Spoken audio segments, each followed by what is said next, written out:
This is SportsCenter. I'm Doug Brown. ESPN's Adam Schefter reports the Jets signed defensive lineman Quinnen Williams to a 4-year, $96 million contract extension. Williams is entering the final year of his rookie deal. He had a team-high 12 sacks last year. Another day with the Trailblazers for Damian Lillard, who wants to go to Miami. But ESPN's Jay Williams says there's no need for Portland to rush. The more you sit and you wait, the more you're sitting there looking at Miami, and Miami's like, we're going to eventually have to make a move. Do we give a little bit more? At least it applies more pressure on Miami to think about bidding against themselves to give you more in order to get Dame. Jay Williams, the NCAA Men's Basketball Committee talked about the possible expansion of March Madness during meetings this week, but adding teams to the tournament is not imminent. It's been 68 teams since 2011. The International Olympic Committee will send formal invites soon to the 203 countries eligible for the Paris Summer Games next year. Russia and Belarus not on the list.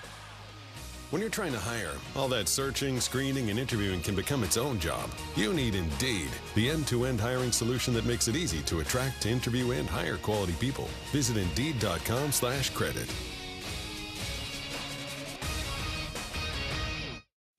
Matt Moscona. I'm very important. After further review. Say it one more time. After further review with Matt Moscona. And here we go. Live from the Mercedes-Benz of Baton Rouge Studios. Let's ride!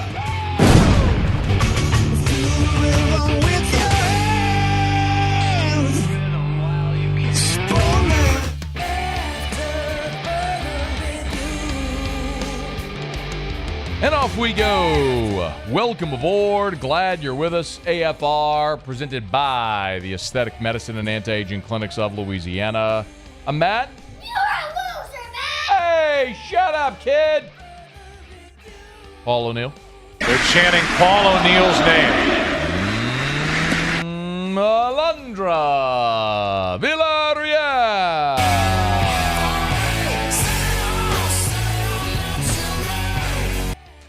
And Mr. Toby Tomplay.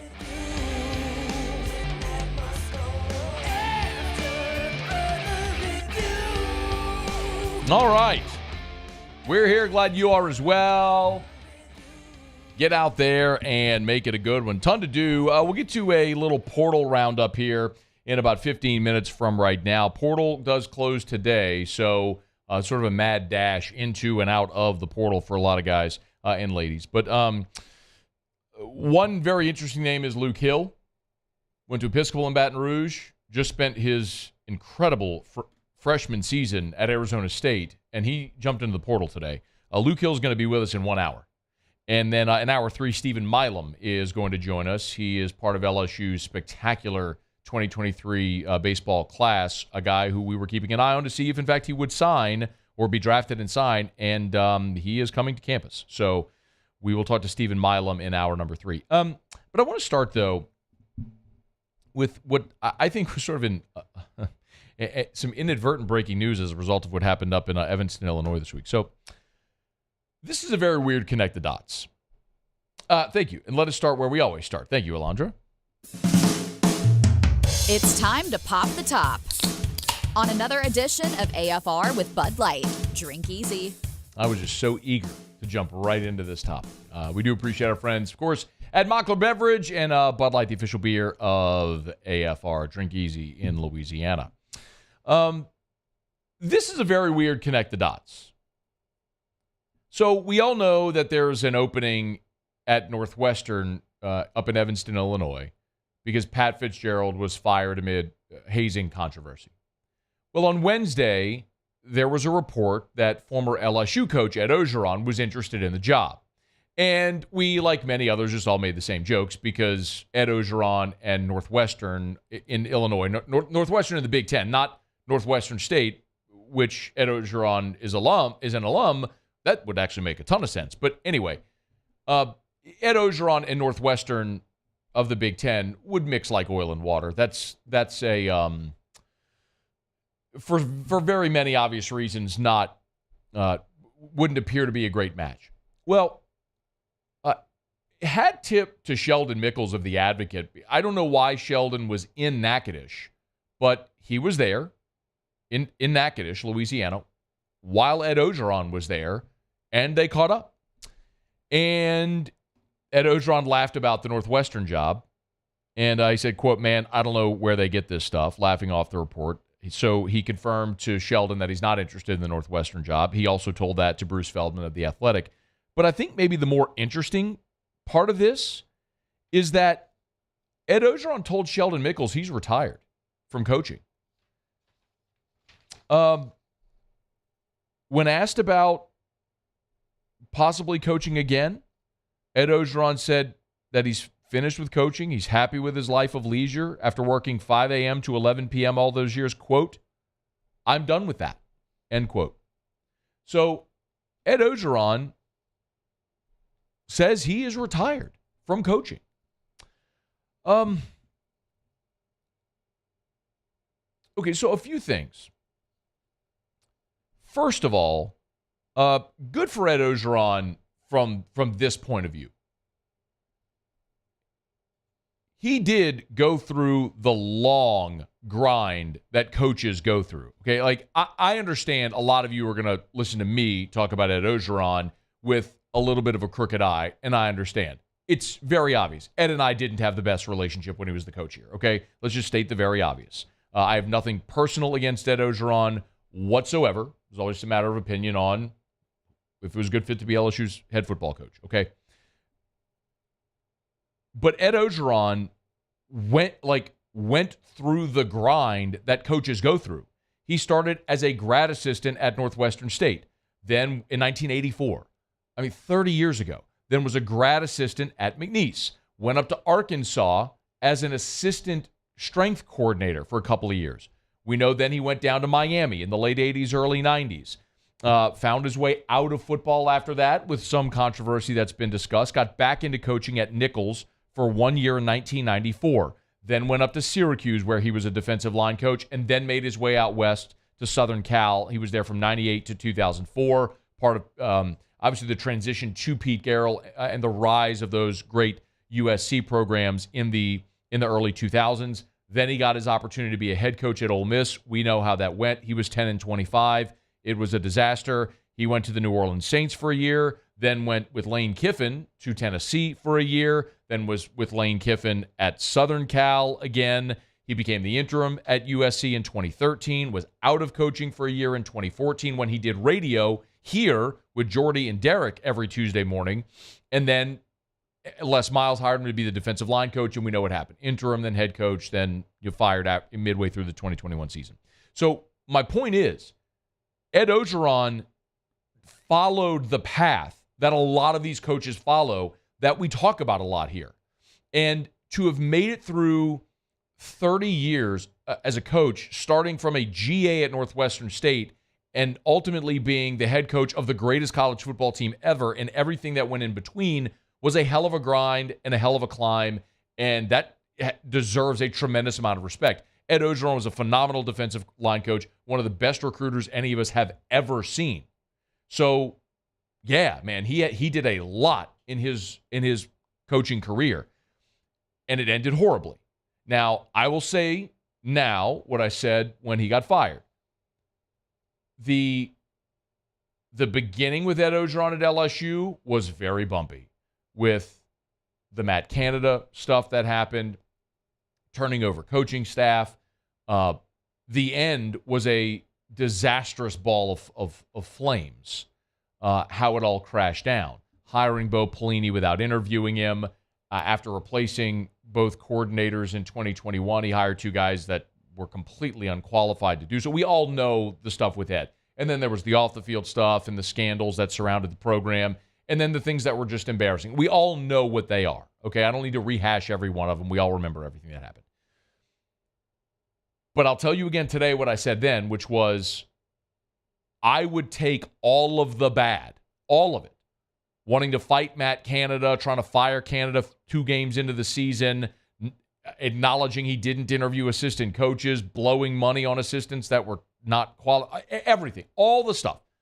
the radio show with the guy and all, we've got a special place where we dump your body, all that sort of stuff that we all know, okay? The pictures in the bed with the woman. I would take all of the embarrassment for 2019. And ultimately, 2019 is what most people are going to remember when they start the conversation about Ed Orgeron's coaching career. He was the head coach of the greatest college football team ever. Now, there was also Ole Miss, which was no good. He had some problems as a younger man, which a lot of hothead young coaches do, and that, it happens. Not excusing any illegal behavior, but good for him that he rebounded from it, got his life in order. All of the things that were bad will be mentioned, but you're going to start with 2019.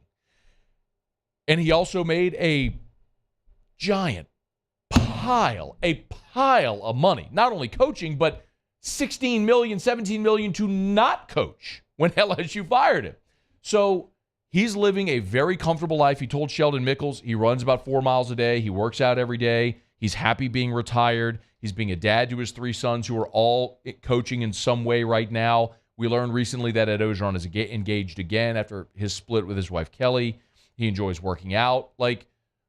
Good for him, man. He says he's splitting time between Baton Rouge and Miami. His home in Baton Rouge. He's got a spot in Miami, so he's back and forth. Good for him. He's going to be 62 later this month, and he went through a 30-year grind to get to this point. And if he wants to go just chill for the rest of his life, good on him. Now, if he wanted to coach again and be a defensive line coach or recruiting coordinator or a head coach at a small school, he may have that opportunity if he wanted it. But at 62, he might be good just hitting the eject button and being done. And I'll say for Ed what I've said for all these coaches. It's the same premise, whether it's Gene Chizik or Mac Brown or Bob Stoops or Turner Gill, Urban Meyer. A lot of coaches have done exactly what Ed Orgeron did. They spent 30 years working from 5 a.m. to 11 p.m., 7 days a week, 52 weeks a year, 365 days. You've heard it. And they get to a point where they're in their 50s or 60s. They made a ton of money. They're completely burnt out, and they retire. They say, I've spent so much of my life and dedicated to football, now I'm going to dedicate the rest of my family. But the competitive juices in a lot of these guys, the thing that makes them elite at what they do, it's the switch you can never turn off, which is why Mac Brown is coaching North Carolina again, which is why Gene Chizik is his defensive coordinator, which is why Bob Stoops is coaching in the XFL, which is why Urban Meyer left and then came back into the NFL and I was back in TV. He'll probably find his way back to coaching again. They can't turn it off. These guys just can't turn that switch off. It's the thing that makes them them. It's the thing that makes them elite at the thing they do. So maybe Ed Orgeron is done. And if he is, hat tip for an amazing career that wasn't great as a head coach, but had far more good in it than bad over his 30-some-odd years. But Ed Orgeron told Sheldon Mickles that he is retired. And if, in fact, that is it for Ed, say it again, man. Thanks for 2019. 2019 is something by which all of us would excuse any other misgiving because it was that spectacular. All right, it's after further review.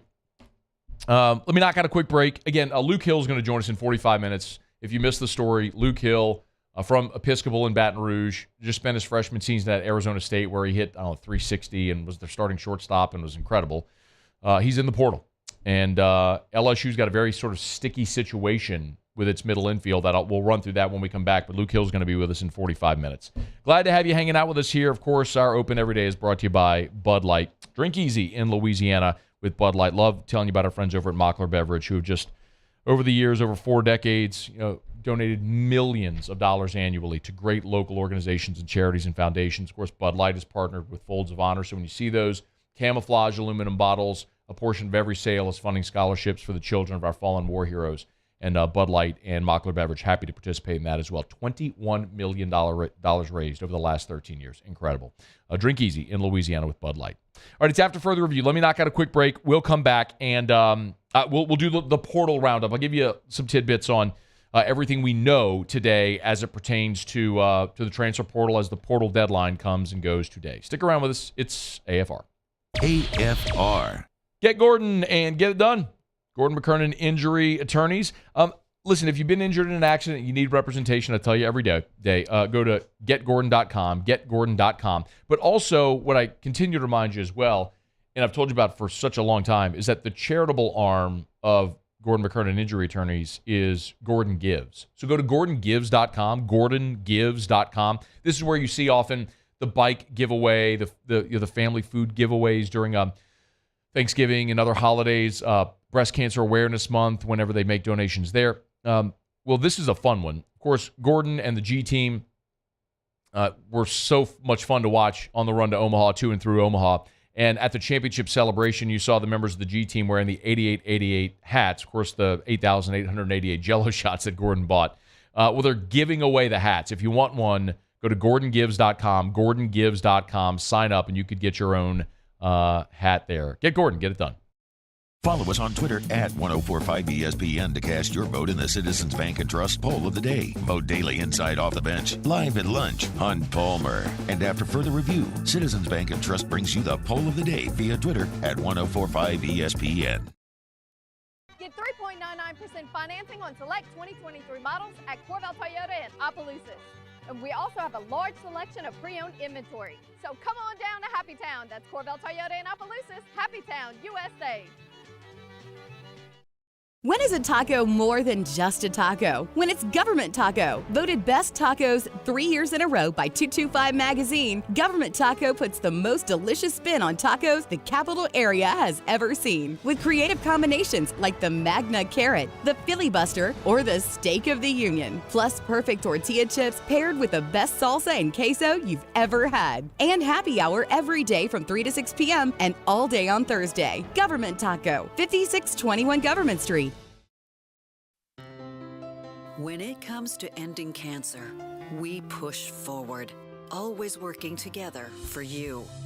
That's why our cancer experts at Ochsner have clinically integrated with MD Anderson Cancer Center. This means advanced cancer care, including access to life-saving clinical trials and integrating care to treat the whole you. Introducing Ochsner MD Anderson Cancer Center. Long live you.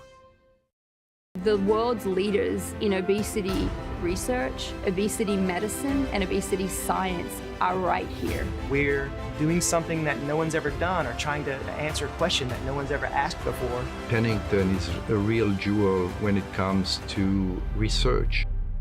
We are finding the solutions to the world's worst chronic disease, which is obesity.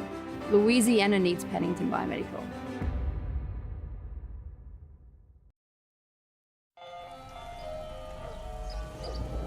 Hey there, little buddy. What's the matter? What's the matter? My windows, siding, and my door. That's what's the matter. Relief Windows can fix all that. I got you. Pop, pop. What's up? Oh my gosh, look! Curb appeal. That's a good-looking neighborhood. ReliefWindows.com. Dylan Cruz here to tell you about Six Rings Baseball and Softball Camp. If you live on the North Shore and play ball, go to Six Rings Camps with former LSU assistant coach Dan Canaveri. His knowledge is second to none, and your child will improve and have fun doing it. Camps were held at Coquille Park and Six Rings Academy in Covington with 4 sessions over the summer. Full day and morning only sessions are available from ages 7 to 13. Go to Six Rings Baseball.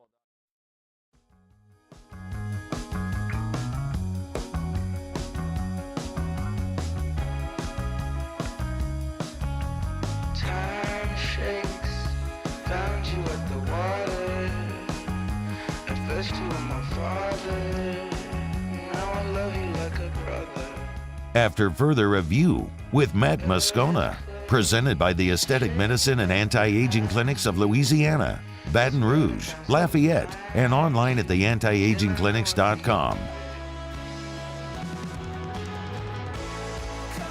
All right, glad you're rolling along with us here. The portal deadline is today. And again, just to clarify, this is the deadline for players to enter the portal. You don't have to make a determination on where you're going to transfer. This is just the determination that you're going to enter the portal or withdraw from the portal, whatever the case may be. There was a report earlier today, and this is certainly relevant to LSU, and I'll catch up on what I know and sort of give you some thoughts on this as well. Jeremy Booth earlier today. Jeremy Booth is with P15 Sports. He's a baseball analyst for KHOU. Forgive me, I just don't know the affiliation. But he was the first to report it, so I'm going to cite him. Jeremy Booth reported that Arizona State shortstop Luke Hill is entering the transfer portal, confirmed by others, including Luke Hill, who's going to be on the show in about 40 minutes. The write-up from Booth says, electric athlete with an impact, 317, 6 and 300 bat, 317, 6 homers, 42 RBI, 852 OPS as a freshman for the Sun Devils.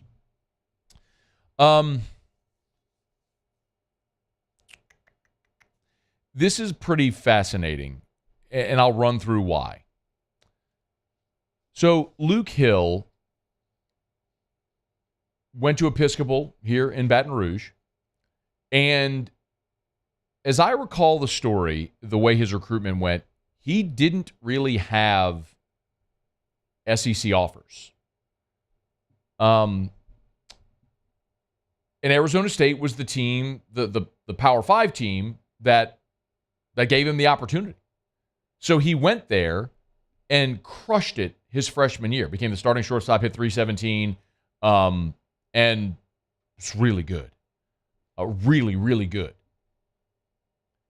And now he's jumping in the portal, and you better believe SEC teams are going to line up to try to get him because he can be an immediate impact guy in your middle infield, very likely at shortstop. And as I've talked to some scouts about him, he projects as a power-hitting second baseman in Major League Baseball. But in college baseball, he's a shortstop that can either lead up for you or hit in the middle of your lineup. This would be a massive get for LSU. There's a problem. And by the way, my guess is Luke Hill, and I'll ask him this when he's with us, my guess is Luke Hill's number one target destination would be LSU. It's his hometown. He grew up watching the Tigers. You want to talk about NIL opportunities? A kid who went to Episcopal in Baton Rouge with those types of connections would have immediate NIL opportunities here, more so than any other place. That's not even talking about what a collective could possibly do. I'm just talking about his own personal opportunities would be significant here. Here's the problem. I don't know that LSU has room. And it's a good problem to have, but you've got already Gavin Guidry, who was the number one player in Louisiana a year ago, who waited his turn this year, a year ago, did what you needed him to do as a reliever, and is expecting to play the middle infield this year.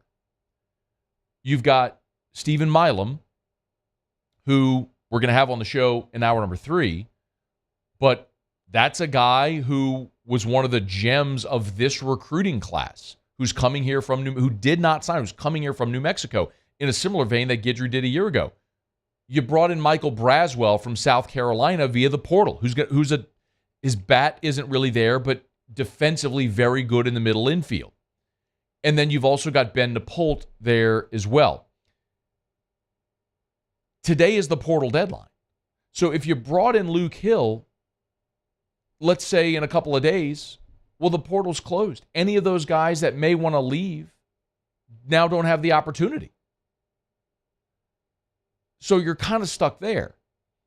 And if you're Jay Johnson and you try to act very quickly and hypothetically you wanted to take Hill and in place of Braswell, the problem is now you've left Braswell in a really tough spot. Do you see what I mean? Like, the timing and the numbers make it very tough. So, in a vacuum, would you love to have Luke Hill on your baseball team? Absolutely. Like, do I think he would be one of your 2 best middle infielders next year with all the group I just mentioned? Absolutely. But to get him here, it would be at the expense of someone else. And you could say the all's fair in love and war type thing. But what kind of reputation do you want on the recruiting trail? If you went, you got Braswell here, and then you're basically saying, hey, we got someone better, see ya. Do you really want that reputation as a recruiter? I think that's what makes it really difficult. So, look, I'll go back to where I started, which is it's a good problem to have when you have this much talent, but that's what Jay Johnson's managing a little bit. I'll tell you this. If not LSU, I think the top 2 spots for Luke Hill are Tennessee and Ole Miss. Not only because they would have NIL opportunities, of course, but Maui Ahuna from Tennessee, their starting shortstop who transferred in from Kansas, he was drafted and signed. Jacob Gonzalez, a starting shortstop from Ole Miss, was just a first-round pick. So both of them have an immediate opening at shortstop batting. Well, Ahuna didn't bat the entire season at the top of the lineup, but that opportunity would be there for Hill. So we're going to keep an eye on that. And if you made me bet today, like if I had to bet today, I would bet that Hill ends up at either Tennessee or Ole Miss and not LSU, just because of the timing and the numbers.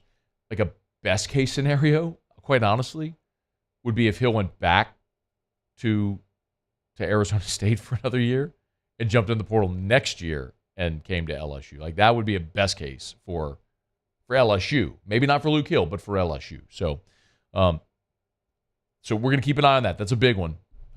And we'll talk to Luke Hill again coming up here at the top of hour number 2. Now, the other thing, a couple other tidbits. One is Chase Burns. You probably saw this, but Chase Burns, the Tennessee pitcher, did in fact announce his transfer destination, and he is headed to Wake Forest. We had this conversation yesterday, and I know, I'm going to say it again, LSU fans have kind of been enamored with Chase Burns, and I get it. He pitched in the SEC. He throws really hard. You saw him pitch in Omaha and actually have a really brilliant relief performance where he gave Tennessee 6 innings of relief against Stanford, and he was fantastic. But he's going to Wake Forest, and this is probably this is the right decision for Chase Burns. Chase Burns wants to go somewhere that he could be a starter. I want to remind you, Chase Burns was a starter as a freshman a year ago and was really good. He was freshman All-SEC. He lost his job in the rotation this past year and kind of gained a little steam late in the season out of the bullpen. He dropped his ERA from I have it right here, from 5.26 to 4.25. As a starter, his ERA was north of 6. It was a rough year. In league play as a starter, he was bad. And if Chase Burns is looking for the opportunity to go be a starting pitcher somewhere, LSU's probably not his bet. You've got Hurd back. You're returning Ackenhausen. Both of them Hurd's going to be your Friday night guy. Ackenhausen will figure in somewhere.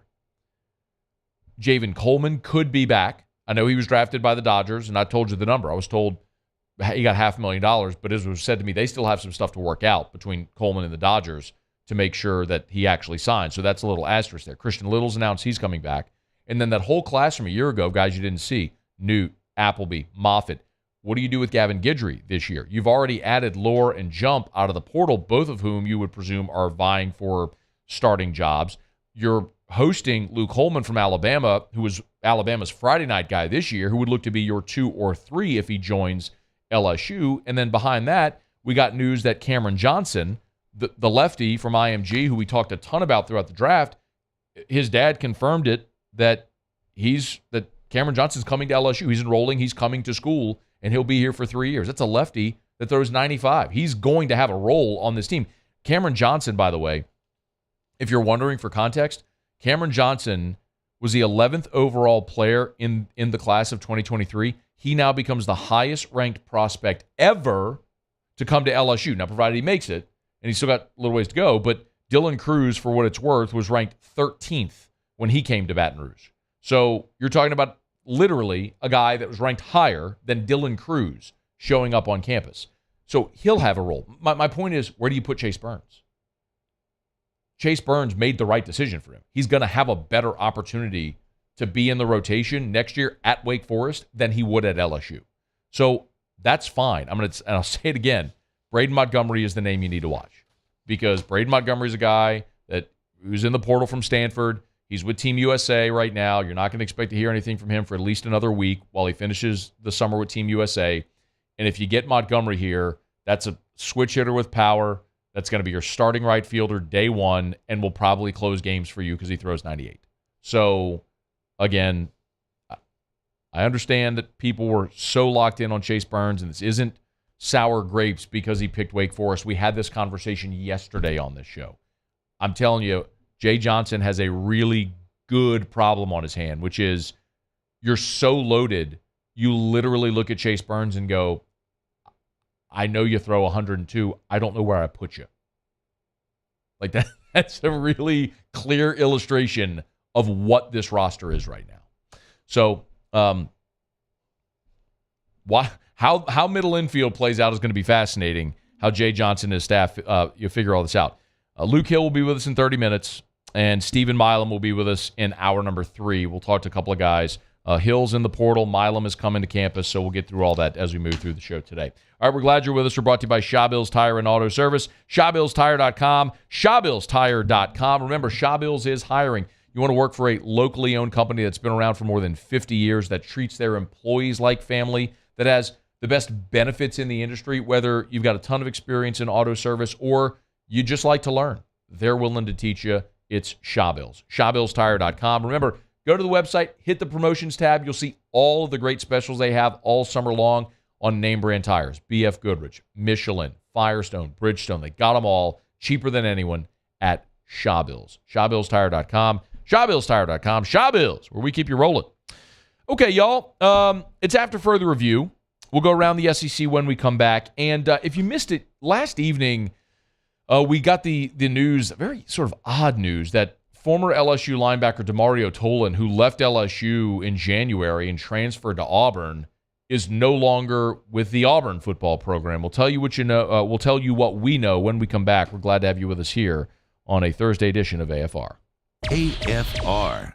AFR is brought to you by Hudco Roofing and HudcoRoofing.com, title sponsor of our SEC Football Media Days coverage. We'll be in Nashville next week. But I want to remind you, no matter where you are in the state of Louisiana, y'all, it's that time of year. When heat indexes are 110, it's the perfect condition for the awful inclement weather that we have, where you have these pop-up storms with high winds, heavy rain, lightning, hail.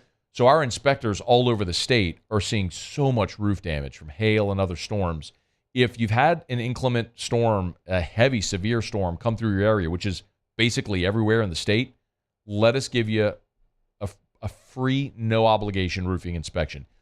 I tell you all the time, there's only 2 ways to know if you got roof damage. 1, you let us come inspect it. Or 2, you wait for it to rain and you got water in your house. And one of those objectives is far better than the other. So let us give you a free, no-obligation roofing inspection. Go to HudcoRoofing.com and fill out the form on the homepage. Do business with someone you know. HudcoRoofing.com. I've been doing business with Luba for 25 years. They're dependable, trustworthy. It's just the attention to detail with our clients.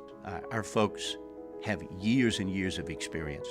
They're highly trained professionals, but many companies have that asset. What I'd like to think makes Luba a bit different is that we use those talents in a way that truly is dedicated to serving the needs of the folks who depend on us. Bayou Ford has the new inventory to get you in a new Ford truck or SUV today, or customize your next vehicle just the way you want it. All new Bayou Ford vehicles come with a 1 million mile powertrain warranty. The crew at Bayou Ford is going to do right by you. Follow us on Twitter at 1045ESPN to cast your vote in the Citizens Bank and Trust poll of the day. Vote daily inside Off the Bench, live at lunch on Palmer. And after further review, Citizens Bank and Trust brings you the poll of the day via Twitter at 1045ESPN. There it is, the extra mile. On the border of expected and extraordinary. For those willing to go further. Like vans customized for work or play. With safety and tech to keep you connected. Supported by a 5-star sales, service, and finance team. And backed by the 1-star you know. So go the extra mile. It's never crowded because so few have what it takes to go there. Mercedes-Benz Vans. Gulf Coast Bank and Trust is giving our customers the power to bank anywhere, anytime during this challenging event. And we're right there with you. Our mobile banking app is a smart way to manage your money and time. Gulf Coast Bank and Trust, the bank that cares about you. Hi, I'm Brandon Landry, founder and CEO of Walker. Hi, my name is Dr. Craig Green. This is Ryan Terrio with HudcoRoofing.com. Hey, it's Matt Moscona. No matter how big your commercial roofing job, Hudco can help. My patients come to me because they trust that I can get the job done at a high level. Ryan Terrio and Richard Tilley have the same level of trust when it comes to roofing. If you have a roofing issue, call Hudco Roofing. Give us a call, 364-1007, and we'll come to your house and give you a free inspection. Make this summer your backyard party year with Chris's Specialty Foods. Wings, burgers, brisket, steak, and boudin, plus great Cajun side dishes. We do all the prep, and you enjoy laughing with friends and family. Chris's Specialty Foods, Millerville, New Orleans, Prairieville, and Frisco. Everybody loves Chris's authentic Cajun meat. Gulf Coast Office Products is a nationally recognized Savin office equipment dealer based right here in Louisiana. Over 100 employees strong, Gulf Coast has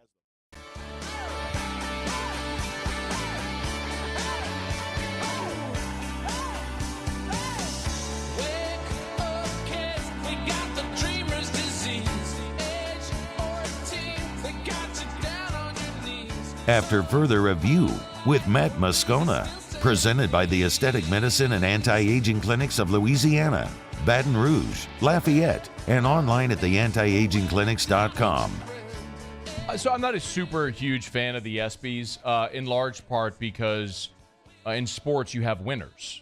Like you have games that determine winners, and you have champions crowned at the end of seasons. Like you don't need the ESPYs. You don't need an award show. Like for movies and music, I get it. The only other metric you would have would be sales, which is fantastic, but I think we'd all agree box office success isn't always a great indicator of how great a movie is or whatever the case may be. Maybe it's vice versa. But anyway, so I don't love the ESPYs. I wasn't locked into the ESPYs yesterday, but my wife did have it on, and one thing was very evident. It was like a complete and total LSU takeover. Olivia Dunn was prominently featured last night. Please turn that up, yes. Hi, I'm Olivia Dunn. A lot of people ask me what it's like being at the ESPYs, surrounded by elite athletes, literal champions, and the people at the very top of their sport. Honestly, it's just like a normal day at LSU. Right, guys? So that's the women's basketball team right next to her. So you had Olivia Dunn. You had Lil Wayne wearing a women's basketball LSU national championship hat. You had Justin Jefferson winning an ESPY as well. It was just complete and total LSU takeover. And then they had the Newcomer of the Year award, and this is how it sounded. And the ESPY goes Breakthrough athlete, sorry. Angel Reese, LSU women's basketball.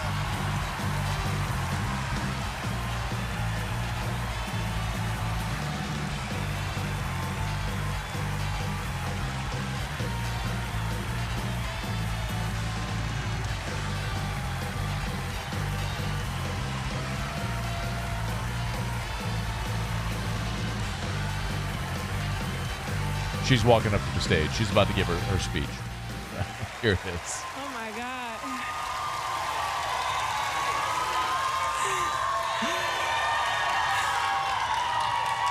Thank you, guys. Whew, I'm nervous. First, I just want to thank God. I mean, I can't stop thanking God every day for this amazing blessing. I want to thank my family, my mom. My mom put me and my brother through college, and I'm going to graduate this year.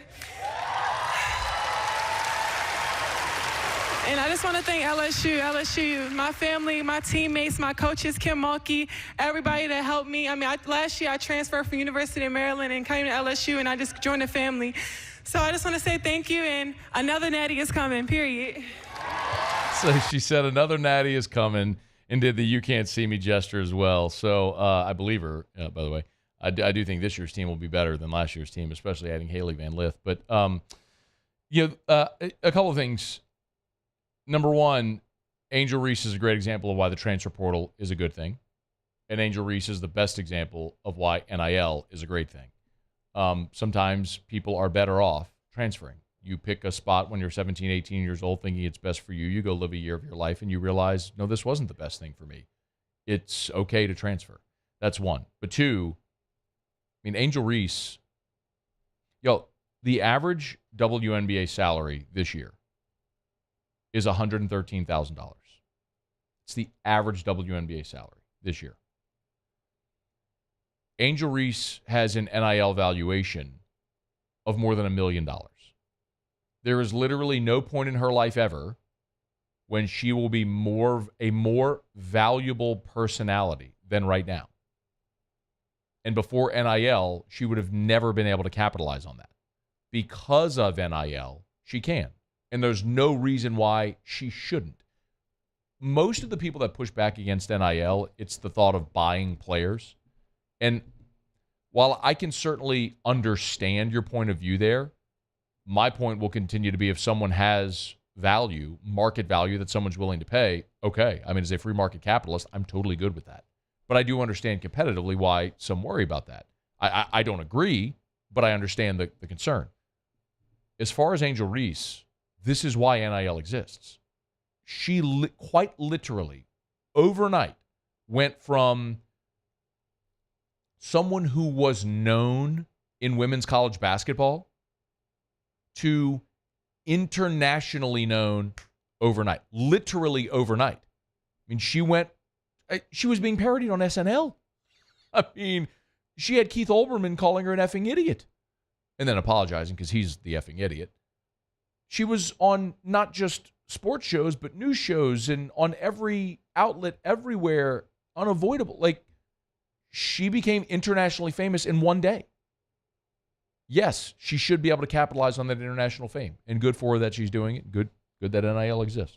So, congrats to Angel Reese on winning Breakthrough Athlete of the Year at the ESPYs, but I think she and everyone would agree winning another natty would be far more important than winning an ESPY. All right, it's after further review. We're glad to have you aboard with us here. Love telling you about South Point Volkswagen, southpointvw.com. New and certified pre-owned in Baton Rouge and online at southpointvw.com, southpointvw.com over at South Point Volkswagen. Remember, their inventory is on the way. They've got their 2024s starting to show up, and you can reserve yours before it even gets to the lot. So get to southpointvw.com, southpointvw.com, and you'll see right there on the flipper where it says, after the 2 years free maintenance, there's more on the way. You can reserve your in-transit Volkswagen right now at South Point Volkswagen. Airline just north of Highland. Remember, if you're listening in Lafayette, Southwest Volkswagen in Lafayette. They'd love to help you out there. Same great ownership, 2 great dealerships. South Point Volkswagen, what's your direction? Okay, do it every day about this time. Let's go around the SEC. Around the SEC, presented by Gulf Coast Office Products, excellence in imaging solutions. The Alabama Crimson Tide. A former Ole Miss outfielder, TJ McCants, has committed to Alabama. He was a freshman All-America in 2021. He hit .236 with 8 homers in the national championship season, but saw his production for the Rebs really decrease this past year. TJ McCants will finish his career with Alabama. The Mississippi State Bulldogs. State landed a former Miami ace in Carson Legion, all ACC as a freshman. Made 16 appearances at a 4.90 ERA. This past year as a sophomore, a 4.80 ERA in 10 starts. He moves to Starkville, where he figures to be competing for a spot in the weekend rotation immediately. The Kentucky Wildcats. Kentucky football are losing a couple of veterans. Defensive end Sam Anale and offensive tackle Josh Jones. They're calling it a career due to injuries. Jones, 6'5", 300-pounder, was a 3-star prospect. Anale, a 6'4" defensive lineman, appeared in just 4 games last season. Texas A&M! Aggies landed a commit from 4-star safety Miles Davis. Peeing in your pants is cool. Consider me Miles Davis. The Missouri Tigers. That wasn't it. That was just a Billy Madison reference, Alondra. Muse would have gotten it. He's a big fan of... Are you a big fan of the Adam Sandler movies at all? I like Adam Sandler, but I've never seen that one. You've never seen Billy Madison? No. My dear, sweet God, I am feeling really old at this moment. I know someone where he's old. like, today, Junior. That would be the one. That would be the one, yes. Man, don't make me feel that old. I'm not an old man. I'm 41. I'm not old. Anyway, Miles Davis is the 35th best safety in the country. He's between the Aggies and the Longhorns. He'll go to College Station. The Missouri Tigers. 4-star linebacker Brian Huff has committed to Mizzou. He's from the state of Arkansas, but he's going to Mizzou. He picked Mizzou over Arkansas, Central Florida, and UNLV.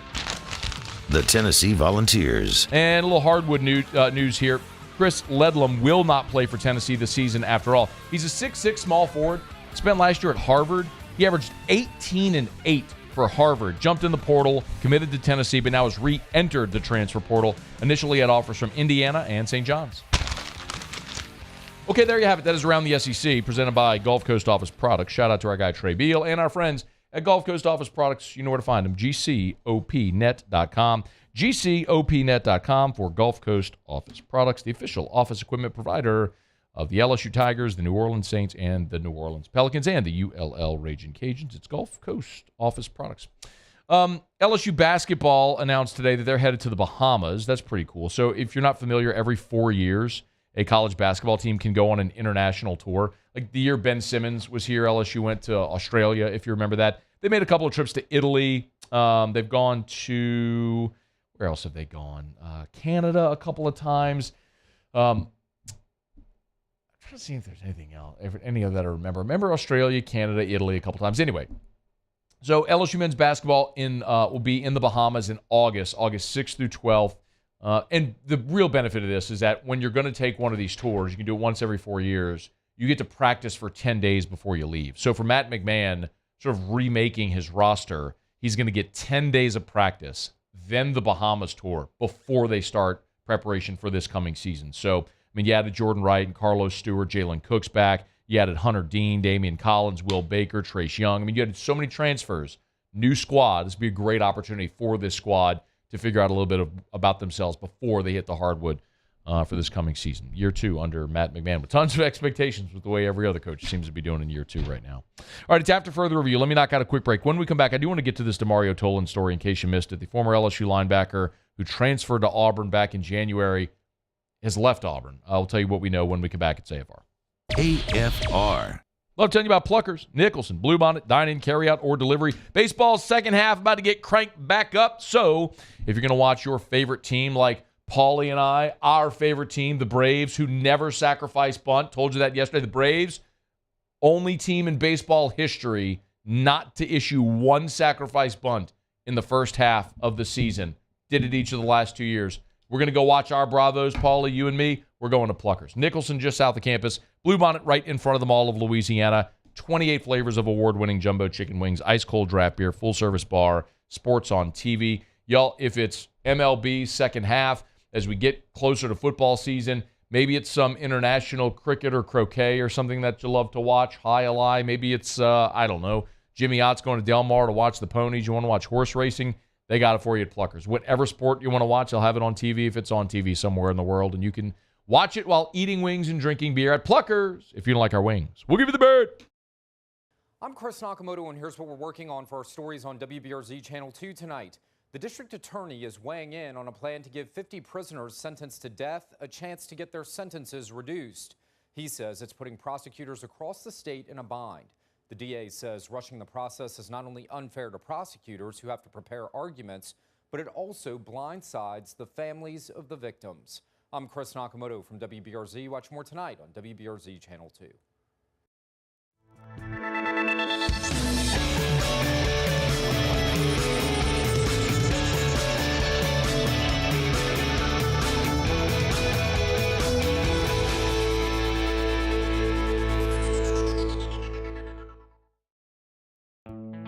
The importance of doing this fortified program and offering it to people down here is, number one, the only real chance you're going to get to do this is when you put on a new roof or build new. And through companies like HUDCO, who's kind of leading the way in this thing, it's going to offer the customers a huge advantage in the insurance market and the price of their insurance. You know, we're not looking to make a fortune off fortifying. We're trying to give you a better product than our competitor at the moment. I'm trying to do something that he can. I'm trying to give you something better. So a lot of these insurance shops, you're getting a re-roof, you're only paying your deductible. Let's sit down and talk about the fortified and let's see what it does to your insurance premium. You're getting a steal. Yeah. You're getting a brand new roof and a fortified certificate for your deductible, essentially. And I think we're rocking and rolling.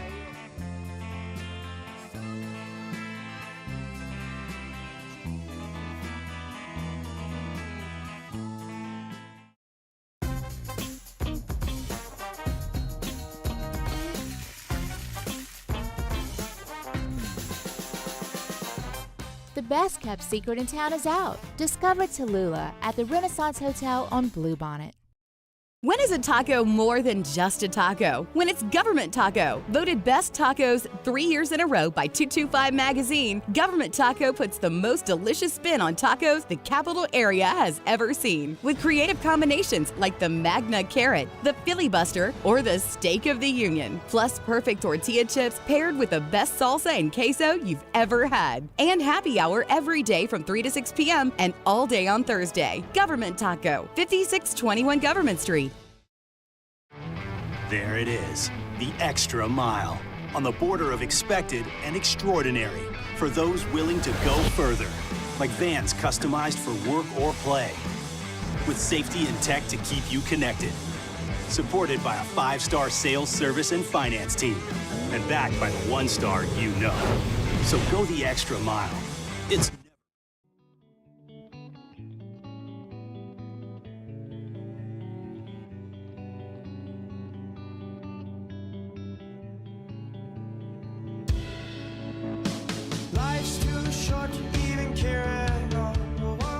After further review with Matt Moscona, presented by the Aesthetic Medicine and Anti-Aging Clinics of Louisiana, Baton Rouge, Lafayette, and online at theantiagingclinics.com. All right, wrapping up hour number one. We're glad you're with us. We always appreciate our friends at the Aesthetic Medicine and Anti-Aging Clinics of Louisiana.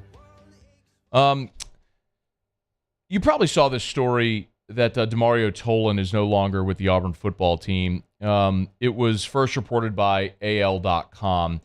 Quick backstory, Demario Tolan's from Orlando, signed with LSU in the class of 2022, and played in 12 games for LSU. Had 10 tackles on the season, so he was mostly in a reserve role. But I want to remind you, when he got here, he battled an injury early. He didn't play against Florida State and then didn't play the last game against Purdue. So he played in 12 games, missing the first one and the last one. But when Demario Tolan was on the field, even though you could look at the box score, the season stats and say, man, there wasn't a lot there, especially late in the season when he got healthy, like the Alabama game. Go turn on the tape at the Alabama game and look for 32, and he'll pop. He was flying around late in the season. And Brian Kelly said this in January about Demario Tolan. Demario Tolan, don't forget that name. You're going to have a combination of Tolan and Perkins that I couldn't be more excited about. Demario Tolan is coming into his own. He's a true freshman. Demario had back surgery in the summer, which put him back quite a bit. No pun intended there. Certainly, he is a young man that has a bright future. He's doing some really good things. He has the instincts of a Micah Baskerville as a true freshman. And I mean that in terms of pass coverage, understanding how to attack the line of scrimmage, and he's got incredible athletic ability. His future is very, very bright. We're very blessed there to have those two linebackers. That was just days before Tolan entered the portal. Or that was when of course, before Tolan entered the portal. It is... It's a very unfortunate situation. I mean, really a tragic situation. We saw that news on Wednesday night, and then I asked around some people at Auburn today, and apparently Tolan, his mother and his sister died in not in the same incident, but in a short amount of time apart from each other, and I think Tolan just really struggled with that. And struggled to get back on the field. Apparently, Auburn gave him a lot of support and a lot of resources that he needed. But I think it's completely understandable why the kid may not want to play football right now. So you hope the best for him. But when you put the story in context, like the real world context like that, it's completely understandable. Like football is so secondary, you don't even think about it. But I know sometimes when guys leave, it's for different and varying reasons. But you listen to Brian Kelly talk about Demario Tolan. It wasn't like Tolan didn't have an option to play here. If for whatever reason he left, he did, and went to Auburn and would have had that opportunity. He's from Orlando, so it's not like he was going to be closer to home or anything. But so first of all, condolences to Demario Tolan, and you just hope the best for a young person who's dealing with tragedy in his life. understanding that's the most important thing, just from a football standpoint, what I will say is, man, if Tolan had stayed in Baton Rouge, you probably don't have Omar Speights here. Because Tolan, Perkins, Greg Penn, West Weeks, and then you have Whit Weeks coming in, and Christian Braithwaite, you feel really good about your linebacker spot there. And Tolan's a starter this year. But he left, which sort of necessitated going to get Omar Speights. Now, maybe Speights is a better option because he's got more experience. And I think LSU's fine at linebacker. But this is one of those situations where I think we're going to look back in time and wonder what if, because the coaches were clearly, as you heard Brian Kelly say, very high on Demario Tolan and his future had he stayed at LSU. But mostly just wish the absolute best for Demario Tolan in a really tough time for him and his family and whatever's next for him personally and on the football field. Okay, it's after further review. SportsCenter's coming up. When we come back, Luke Hill, Baton Rouge native, spent his freshman year at Arizona State. He's in the portal now. We'll talk to him when we come back right after SportsCenter. AFR. AFR is brought to you by Mold Zero USA, mold-0usa.com, mold-0usa.com. Kill mold and remove odor and dozens of other harmful pathogens as well. I tell you all the time about this process, and it's pretty cool. If you go to the website, you can see videos and pictures of how it's done, so you can kind of visualize it a bit. It may sound a little weird to hear about like a non-toxic dry fog, but you can literally just walk out of your house. You don't need to take furniture out or plants or anything like that. Just leave your house as is. They'll come in, apartment, office, whatever. They'll spray. It'll get into every nook and cranny because it's a fog. It'll kill all of the pathogens, including mold, bacteria that causes odor, all of that sort of stuff. And as soon as the fog dissipates, you can go back in and you're completely safe and all that mold and odor is dead. It's Mold Zero. You can call Jim Woodworth over at Mold Zero, have him explain it to you. Get a quote, mold-0usa.com. Again, mold-0usa.com. Here at Corval Toyota in Opelousas, we have in stock 2023 Toyota Tundras, and you can get $1,000 special edition bonus cash. $1,000 bonus cash. So come on down to Happy Town. That's Corval Toyota in Opelousas, Happy Town, USA. Gulf Coast Bank and Trust is giving our customers the power to bank anywhere, anytime during this challenging event. And we're right there with you. Our mobile banking app is a smart way to manage your money and time. Gulf Coast Bank and Trust, the bank that cares about you. Oh, hey, what's up? It's Big V and Bubba, 100.7 The Tiger Morning Show. We'd love for you to join us every weekday, 4 a.m. till 9 a.m. Yeah, everything you want in a show. Country music. We got laughs. We got celebrity in-studio guests. We just need you. Join us every weekday morning, 4 a.m. to 9 a.m., right where it all started. That's right. Louisiana's country station, 100.7 The Tiger. Dylan Cruz here to tell you about Six Rings Baseball and Softball Camp. If you live on the North Shore and play ball, go to Six Rings Camps with former LSU assistant coach Dan Canaveri. His knowledge is second to none, and your child will improve and have fun doing it. Camps were held at Coquille Park and Six Rings Academy in Covington with 4 sessions over the summer. Full day and morning only sessions are available from ages 7 to 13. Go to sixringsbaseball.com or call 985-206-9096. Learn the game to love the game. Gulf Coast Office Products is a nationally recognized Savin office equipment dealer based right here in Louisiana. Over 100 employees strong, Gulf Coast has the boots on the ground to support all vertical markets from education, engineering, legal, and finance. With the latest in office technology from desktop to production segment units, Gulf Coast and Savin have the perfect fit for you. Call 225-756-2644. That's 756-2644 for Gulf Coast Office Products. I've been doing business with Luba for 25 years. They're dependable, trustworthy. It's just the attention to detail with our clients. Our folks have years and years of experience. They're highly trained professionals, but many companies have that asset. What I'd like to think makes Luba a bit different is that we use those talents in a way that truly is dedicated to serving the needs of the folks who depend on us. There it is, the extra mile, on the border of expected and extraordinary for those willing to go further, like vans customized for work or play, with safety and tech to keep you connected, supported by a 5-star sales, service, and finance team, and backed by the 1-star you know. So go the extra mile. It's never crowded because so few have what it takes to go there. Mercedes-Benz Vans.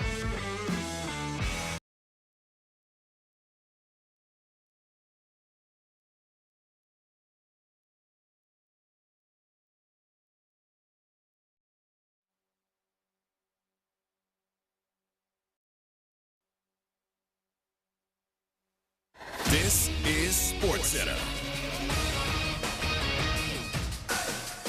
I'm Doug Brown from ESPN's Adam Schefter. The Jets signed defensive lineman Quinnen Williams to a 4-year, $96 million contract extension. Williams becomes the second highest paid defensive tackle in the NFL, behind only Aaron Donald of the Rams. Big 12 football media days wrapping up today. 14 teams this season, with Houston, UCF, BYU, and Cincinnati joining the league. Bearcats head coach Scott Satterfield. You don't really understand the ins and outs of the teams that we're getting ready to play. The travel piece is going to be different. You know, we have teams all over the country in different time zones. I mean, so that's going to be different. You know, if you have to play on a short week, those type things are going to be things that we're going to have to learn. Scott Satterfield, Big 12 media picked Texas as the preseason favorite. Ons Jabeur and Marketa Vondrousova will play for the women's title at Wimbledon on Saturday. Vondrousova is the first unseeded woman to make the final since Billie Jean King 60 years ago. Tomorrow, it's the men's semifinals. Coverage starts at 7 a.m. Eastern on ESPN. Yo, it's Jay Will. Coming up on Friday with the second half of the MLB season about to kick off. What are the biggest storylines we all should be paying attention to? It all begins at 6 Eastern on ESPN Radio, ESPN2, and ESPNU.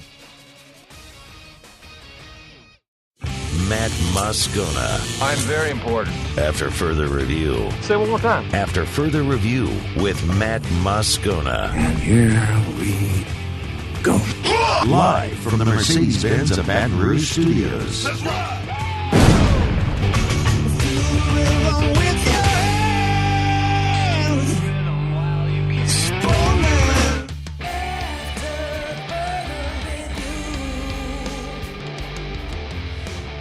Hour 2, off we go. Welcome aboard. Glad you're with us. It's AFR, presented by the Aesthetic Medicine and Anti-Aging Clinics of Louisiana. I'm Matt. Love you, Matt. Paul O'Neill. They're chanting Paul O'Neill's name. Alondra Villarreal.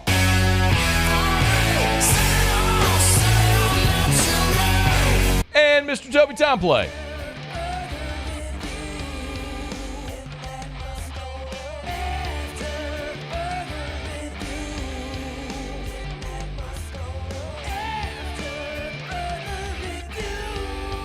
All right, we're here. Glad you are as well. Get out there and make it a good one. Okay, my bad. Let's see. Okay, cool. No worries. We got Luke Hill coming up here in just a quick second. He sent me a note. He thought it was tomorrow. So my apologies. We'll get Luke Hill here in just a quick second. So if you've been following college baseball, the transfer portal news today, the biggest news involving transfer portal today is that Arizona State freshman Luke Hill, who's off a monster freshman season where he hit .317 and started at shortstop for the Sun Devils, jumped into the transfer portal today, or at least that is what is being reported. So Luke Hill was good enough to join us on the show here for a couple of minutes. Luke, it's great to have you, man. How are you? I'm doing great. How are y'all over there? Thank y'all for having me. It's our pleasure. Sorry for the mix-up on the day, but we appreciate you. No, your problem. You got me at a good time. I didn't see the number, so I was kind of confused, but I'm on now. It's all good, man. Well, I'm sure today's been a pretty busy day for you. Yeah, it's been one of those days, I would say. Well, I appreciate you picking up the phone, but hey, first and foremost, are you? Can you confirm? Because I know you're not like teams can't contact you until like your name shows up in the portal. Are you officially in the transfer portal? I don't know if I'm officially in it, but I'm 100% entering the portal. Okay, you are 100% entering the portal, and so you got to wait for your name to pop up to where coaches can contact. I submitted all my education forms and all that, so the NCAA is approving it, and I'll be good to go when my name pops up. You know, so it's interesting, Luke, because I don't think I've ever asked a guy that's transferred this question. So, what do you have to do? Like, what is that process to actually enter the portal? It really isn't as hard as you'd think it would be, because a lot of people enter it. Like, there's like 2,600 people, but for me, like, all I did was I would let my coach know. I would do all that stuff, and then I would email my compliance, and then I called them as well, letting them know, hey, I have interest in entering the transfer portal. Will you please enter my name? And then they go ahead and they enter your name. And I went on this little website that we have. It's just like all colleges use it, called ARMS, and it just submits your paperwork for the transfer portal. So it was a pretty easy process. Cool. Okay. Well, thank you for clarifying that, because I've never actually asked a player how that process goes. Let me ask another obvious one. Why? Yeah. Why would you enter the portal? For me and my family, obviously out of high school, Arizona State was my best option, given the circumstances. But over the course of the year, it was a long year, and being that far away from home, it kind of got to me. My dad went out there for a little bit. He was out there. It was still rough on him, but my mom actually really only got to watch me play once or twice.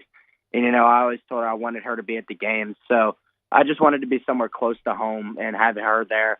And then same thing with my grandparents. My grandparents are up there in age, and, it's always like just having them there and being close to be able to like travel and watch me play games that's the main reason why I entered the portal. Yeah. Hey, I want to go back to something you said, because I thought I remembered this correctly. You said that Arizona State was your best option out of high school. And you went to Episcopal. I think a lot of people here remember your name and watching you play. I mean, you had a great career there. Were you not recruited heavily by LSU and other SEC schools? I know there's a coaching change with Jay coming in and all that stuff, but like, how did your recruitment go with SEC schools when you were coming out? It was really nothing too heavy, because I was in a tough situation where I decided to leave. Like, I decommitted really late, and it was one of those things where I just had to pull the plug. I was like, this is what I'm going to do. I'm going to enter the transfer portal. But I had my conversations decommit, I'm sorry, miscommunication. But yeah, I decommitted, and then, SEC coaches would call, but like they're in the tough situation of how much money did they have left. So like, not really many of them even like really gave me a shot. And then Arizona State came up and they're like, hey man, we're going to give you X amount of money for scholarships and all this, and we're going to allow you to have an opportunity to be our shortstop day one. And for me, that's all I need. I just needed an opportunity. So I decided to go there, and, everything played out. Luke Hill's with us. He's on Twitter at Luke_Hill22. If you want to give him a follow on Twitter or Instagram, you can do it there. Baton Rouge guy, went to Arizona State this year. I mean, you had a great freshman year. I mean, you bet on yourself in many respects.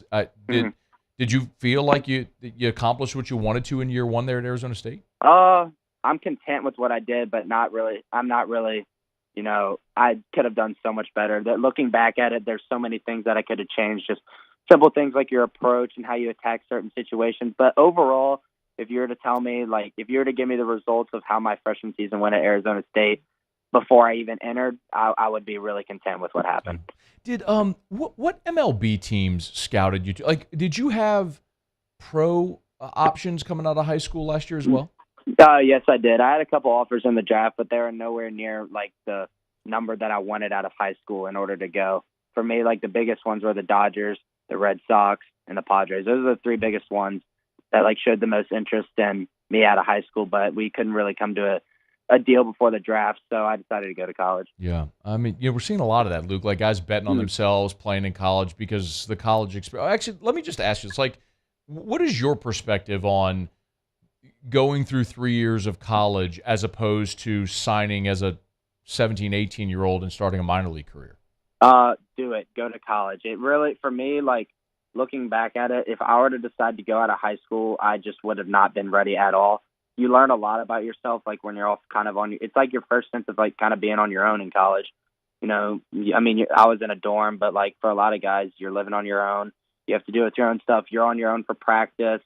Like you have to get there on time. It's the small stuff that leads up to the big stuff. So for me, having that, like, it was like another step forward to the draft and like pro bowl. I needed that. For some guys, they don't need it. But for me, I think betting on myself, I feel like it would help me a lot more in my career if I went to college, and I recommend that for a lot of guys too. Well said, man. The I think a lot of people have seen on Instagram the picture of you in Omaha at the College World Series with the LSU gear on. Are you a lifelong LSU fan? I mean, did you grow up pulling for the Tigers? Yeah. Right. This of course. This is really all I know. I was a Baton Rouge kid. Went to Episcopal. Always was around Baton Rouge.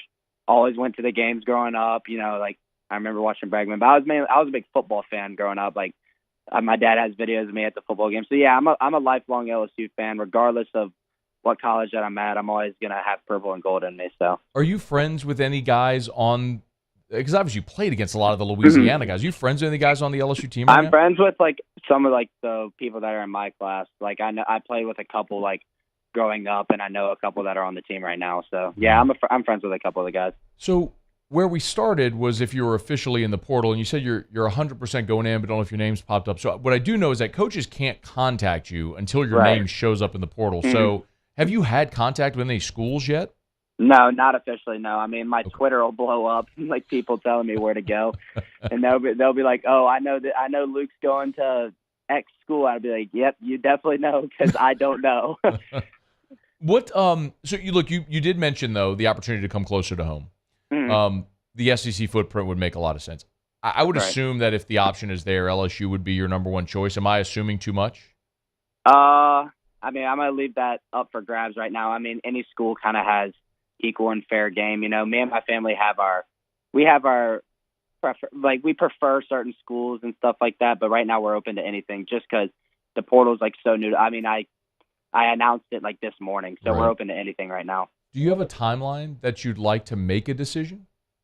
Within the next couple weeks, I'd like to be able to make a decision, like have enough time to make a good, smart decision for myself, and be able to like move in and all that stuff. I don't want to be one of those, like I commit the week before and then have to find a roommate and then have to move in and all that stuff. I want to have enough time to make a smart decision and then have enough time to like get stuff settled within the college as well. What you said you and your family know like what you're prioritizing. What sort of things are you looking for in what your next destination will be? For me, I want to be able to compete at the highest level.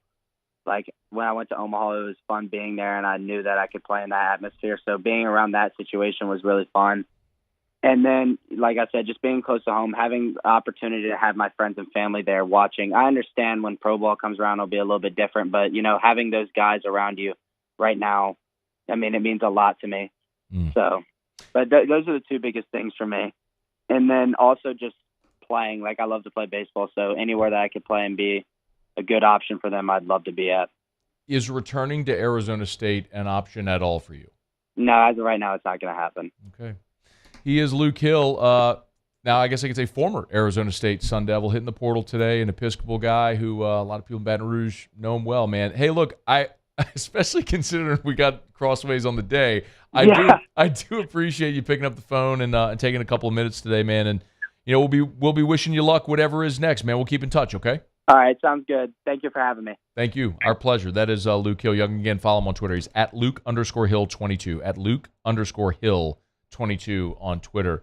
I mean, that's a future big leaguer. I mean, he's a you know, when we kind of got wind of this, I started making a few calls, and he mentioned that the MLB teams that showed interest were Dodgers, Red Sox, and Padres were the three that he mentioned coming out of high school.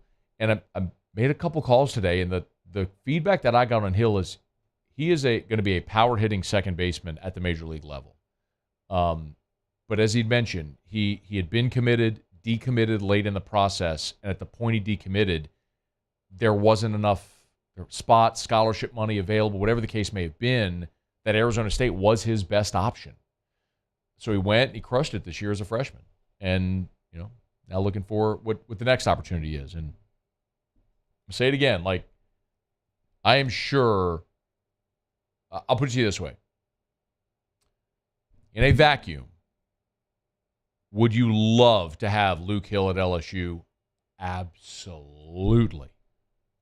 Playing, like, my scenario that I'm looking at would be Gavin Guidry at short, Luke Hill at second. Or flip them, quite honestly, because if you want Guidry to pitch as well, I'd play Guidry at second. Don't forget this.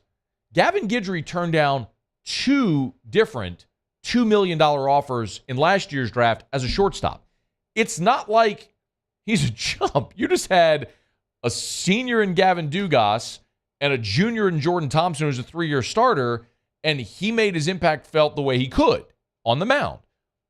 But Gavin Guidry is a dude. You can get Luke Hill at short, Gavin Guidry at second next year. Like, that's my preference. But you've already taken Braswell. You've got Stephen Milam coming in, who's going to join us, by the way, in 1 hour from right now. Like, and you've still got Ben DePolt on the roster. How do you make the numbers work? I don't know. I don't know the answer to that. So we'll follow it and see. But you can tell, man, engaging guy and betting on himself and coming closer to home. So if it ain't LSU, I've told you, I would watch Tennessee and Ole Miss. Maui Ahuna's out at Tennessee.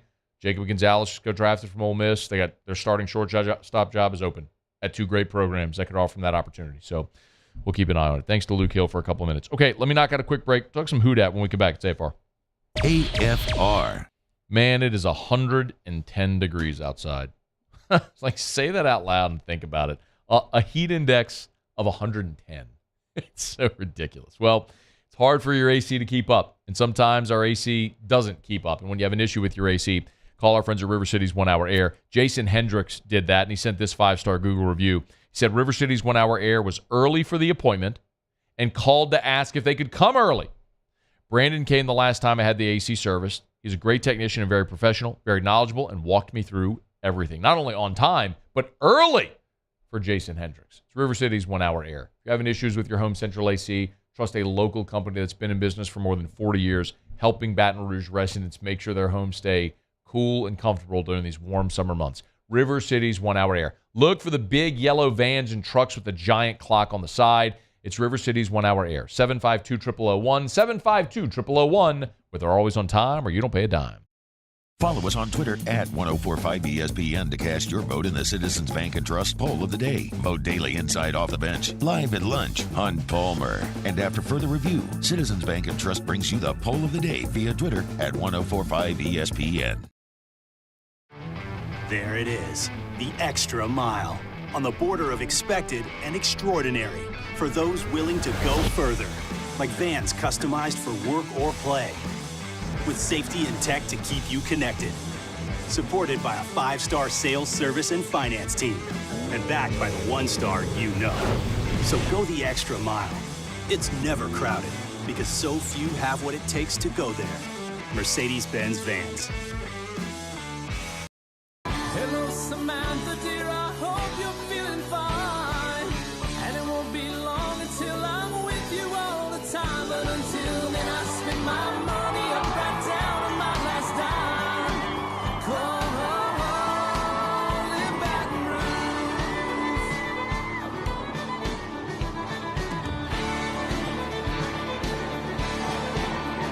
I'm ready, what you put me on through. Gotta send my love down the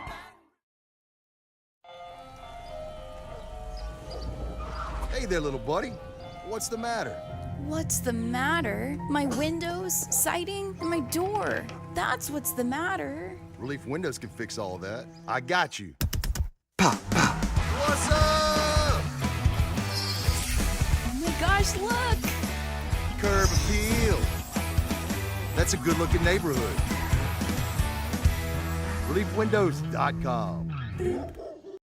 When is a taco more than just a taco? When it's Government Taco. Voted best tacos 3 years in a row by 225 Magazine, Government Taco puts the most delicious spin on tacos the capital area has ever seen. With creative combinations like the Magna Carrot, the Filibuster, or the Steak of the Union. Plus perfect tortilla chips paired with the best salsa and queso you've ever had. And happy hour every day from 3 to 6 p.m. and all day on Thursday. Government Taco, 5621 Government Street.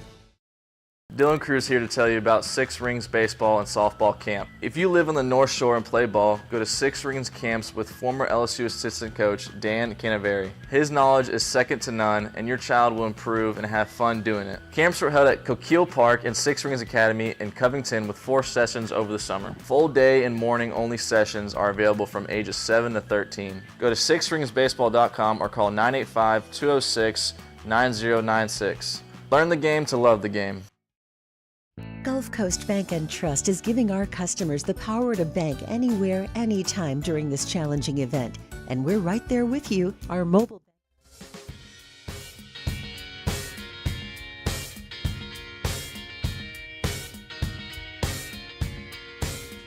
after further review with Matt Moscona. Presented by the Aesthetic Medicine and Anti-Aging Clinics of Louisiana, Baton Rouge, Lafayette, and online at theantiagingclinics.com. All right, thanks again to Luke Hill for joining us here on AFR. If you missed it, you can catch it on demand at 1045ESPN.com or on the YouTube channel there, the 1045 ESPN YouTube channel. If you want to watch it live, if you're watching the live stream, you can just scroll back to the start of Hour 2 and catch it. So, interesting conversation there. He says he's 100% entering the portal. Going back to Arizona State is not an option. Wants to be closer where his family, his parents, his grandparents can watch him play. He's from Baton Rouge. I asked him specifically if LSU was his first choice. He would not go that far as to say that.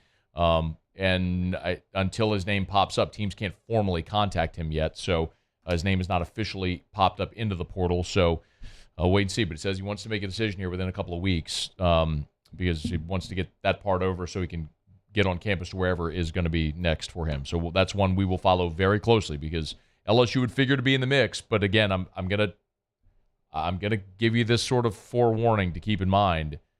There are two main issues. It's timing and it's space on the roster for Jay Johnson. I mean, in a vacuum, it's a player you would love to have, but how do you make that work? That's going to be tricky for Jay Johnson and the staff to figure it out. All right, it's after further review. We're glad you're with us. Next week, of course, we'll be at SEC Football Media Days. Fired up for that to be over in Nashville. Monday through Thursday, 4 days of just gorging on SEC football content. So Off the Bench and AFR will be there in Nashville at SEC Football Media Days. We'll look forward to bringing you all that coverage presented by, of course, Hudco Roofing, our title sponsor of SEC Football Media Days, and also presented by Rev and Relief Windows. So we appreciate our sponsors who help make that possible. It's how we're able to get up there and just leave here and move everything up there for 4 days to do shows there. So we appreciate Hudco Roofing for being the title sponsor for the second consecutive year, and of course Rev and Relief Windows, our presenting sponsors.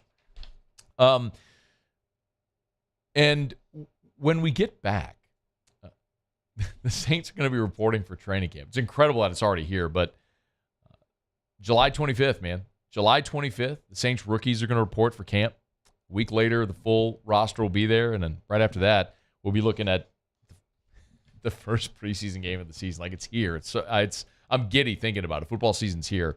You know, one of the rookies that a lot of people are going to be excited to watch, of course, the rookie defensive lineman with Brian Brzee and Isaiah Foskey because of the need there. But one guy we talked about at the time of the draft was A.T. Perry, the wide receiver out of Wake Forest, who, if you watched him play at all during his time at Wake, you just understand what he is. He was a 1,000-yard receiver twice. He's a big 6'5" target, and he was the favorite target of Sam Hartman there for some pretty explosive offenses at Wake.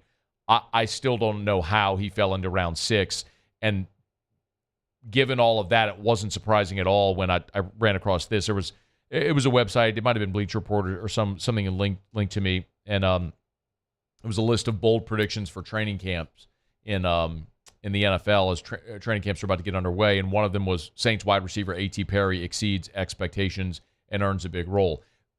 That shouldn't come as a great surprise because the New Orleans Saints have options or have playing time available at receiver. I guess I don't know how many more ways to say this. You know, yes, you've got a lot of guys that have played NFL football, but none of which are established on this Saints team outside of Chris Olave. That's it. Rashid Shaheed burst on the scene late last year as an undrafted rookie free agent. We're all hopeful Michael Thomas is healthy, but he's played 10 games over the last 3 years. I have no idea if he'll stay healthy. If Brian Edwards, you bring in from the Raiders, another big-bodied receiver. When you look at some of the success that Derek Carr has had, it's throwing two bigger receivers. Devontae Adams last year, Brian Edwards prior to that. Even look at Foster Moreau, big-bodied tight end. Now you've got Juwan Johnson, 6'6" tight end. So A.T. Perry at 6'5", 205, yeah, he fits that mold of a big-bodied receiver that Derek Carr has had really good synergy with during his time. But, I mean, yes, the New Orleans Saints absolutely have playing time and catches available, targets available for receivers. So A.T. Perry is a great guess as who may be someone that pops. But, when I start looking at, all right, whenever the Saints go to camp, we always end up having the question of which undrafted rookie free agents are are going to have the opportunity to make the team or make an impact. And it happens every year. Like every year without exception, it happens. Sometimes it's multiple players. Sometimes it's one. Like a year ago, it was Rashid Shaheed. Rashid Shaheed was the Division II player who was a great return man, similar to Deontay Hardy a few years prior to that when he was Deontay Harris and he came to New Orleans as an undrafted rookie free agent. You think back to 2020. You had Marquez Callaway, Blake Gillikin, Jawan Johnson, Malcolm Roach. You had 4 undrafted guys that year that made the team. In 2019, Carl Granderson, who got into some off-the-field trouble during his time at Wyoming, but the skill set was undeniable, and he's become a really key edge guy for you. 2018, J.T. Gray has become out of Mississippi State, one of the best special team players in the NFL, who's also a backup at safety for you. I mean, just think historically, guys like Pierre Thomas or Junior Gillette. It didn't end well with Junior, but he was a double-digit sack guy who earned a big contract. He was an undrafted rookie free agent. So every year you go to camp and you know there's going to be somebody among the undrafted rookies, somebody, a late-round pick, who pops off and makes the team and becomes a really key contributor. When I look at this Saints team in camp, I'm really looking at 2 positions. It's wide receiver and it's the defensive front 7.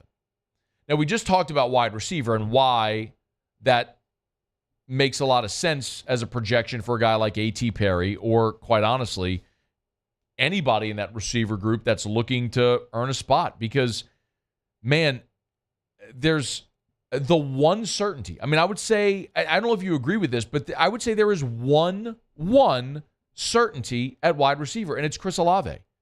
He had a 1,000-yard season as a rookie, and now he's back in his second year. Chris Olave is your one certainty. I mean, a year ago, after Olave, your top pass catchers were Jawan Johnson, tight end, Alvin Kamara, running back, and then Rashid Shaheed, who really didn't emerge until late in the year, and he had 34 catches on the year. After that was Traquan Smith, and then Jarvis Landry, who's not back, and Adam Troutman, who's not back, and Michael Thomas, who is he healthy, and Marquez Callaway, who's not back. So you see my point? Like, whether it's a guy like Keith Kirkwood or whomever it may be who's tried to find a role on this team, or if it's an A.T. Perry, or if it's Brian Edwards, or if it's James Washington, a veteran who they brought in from Pittsburgh, yeah, there's guys in this camp who are going to have an opportunity to pop off at receiver. The other position is in the defensive front 7. I love, obviously, Demario Davis. He's one of the best linebackers in the NFL. And when he's healthy, Pete Werner has proven he is a more than capable Robin to Demario Davis's Batman. They're a great tandem. Can Pete Werner stay healthy is a fair question. After that, I don't know what the Saints have at linebacker that they can count on.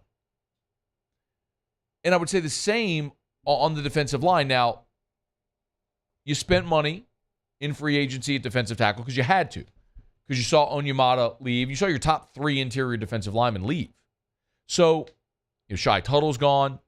Kentravia Street is gone. So you went out and you signed a couple of interior players, and you drafted Brian Brzee. And obviously Marcus Davenport's gone as well, but you hope Peyton Turner has a big year. You got Carl Granderson back. You still got Cameron Jordan. But after that, you need Brzee and Foskey to have big years, and then who else kind of develops? So there's a real opportunity for somebody on the defensive line, or in particular at linebacker. So, I mean, I look at the 2 undrafted free agent linebackers as guys, when the rookies report for camp in a little more than a week from now, like I'm looking at Anthony Orji. Anthony Orji from Vanderbilt was a tackling machine when he was there at Vanderbilt. And we got a chance to meet Anthony last year at SEC Football Media Days when we were in Atlanta, and Vanderbilt brought him. And you want to talk about a super impressive guy. I mean, you would have to be, right, to be at Vanderbilt. But, this was a guy who was a key defender for them and played 4 years. So he stayed and developed and grew. And by the time he got through his career, like this is his tackle total 4 years at Vanderbilt. 6, 66, 92, 108. Like, isn't that what you want to see? Is that progression as a guy continues through his college career? I mean, it's kind of the Vanderbilt way. You're not going to get 4- and 5-star guys, so you bring in 2- and 3-star guys, you let them develop, and by the time they get to be juniors and seniors, you hope you have really good players. Well, Anthony Orji became that. And I think he's a guy that, at 6'2", 230, who still has room to grow, could be that guy. So Orji is one, and then Nick Anderson, the linebacker from Tulane, who's undersized, but is equally as productive. Those two guys are worth watching. I'm going to circle Anthony Orji, though, and say that's a dude and of the undrafted guys that I think have a real shot of making this team and making an impact. I think Anthony Orji is one of those guys. Smart guy, played 4 years, got better every year at Vanderbilt, stayed healthy, during his career as well. So, didn't miss a game each of the last 2 years when he became a starter. So that's one I'm excited about. Of course, Blake Group is another one, the place kicker who they brought in to challenge Will Lutz. And, I could throw Shaq Davis as well. Shaq Davis, was in the MEAC at South Carolina State. But you talk about big-bodied receivers. Shaq Davis is 6'5", 180. So another big body. Derek Carr likes to throw the big bodies. We're talking about A.T. Perry, who's 6'5", and Michael Thomas, who's 6'4", and Foster Moreau, 6'4", Jawan Johnson, who's 6'6". He's liked targeting big-bodied receivers. Well, Shaq Davis fits that mold as well, so we'll keep an eye on him. But, man, I'm going to tell you, as we get into training camp, especially when the rookies report, circle Anthony Orji, because that's a guy I think could make real noise for the Saints. He could be the guy that makes noise for the Saints in this training camp. All right, we're brought to you by Traction Sports, TractionSports.com. TractionSports.com. Tell you every day about Traction, where champions are made. If your son or daughter plays a sport, you want to help them be their very best in that sport, Traction can help. World-class facility, world-class equipment, world-class trainers at Traction. It's why professional athletes come from all over the country to train in their offseason at Traction. And your son and daughter, in whatever sport they have, can get sport-specific training at Traction. That's why it doesn't matter if you live in New Orleans or Lake Charles or Alec or Lafayette. Athletes from all over the state, even in Mississippi, come to Traction to train because they get the best. TractionSports.com to learn more. TractionSports.com. Remember, Traction Summer Baseball Camp still available all throughout summer. Full and half-day options for boys ages 5 and up. You want to get them to Traction Summer Baseball, do it now. TractionSports.com. Traction, where champions are made. Okay, it's after further review. Tigers and the Pros here in about 15 minutes from right now. If you missed it, we had Luke Hill with us at the start of this hour. Baton Rouge guy, went to Episcopal, played his freshman year ball this last year at Arizona State. He's looking to transfer closer to home to be a major name in the portal. He was with us, shortstop, middle infielder. Stephen Milam is one of the highly ranked players in LSU's commit class who bypassed the draft, was not drafted because of his intention of playing at LSU. So we'll talk to Stephen Milam here in about 45 minutes as well. We're glad to have you hanging out with us here on a Thursday edition of AFR, presented by the Aesthetic Medicine and Anti-Aging Clinics of Louisiana. Let me knock out a quick break, and we'll continue on AFR. AFR.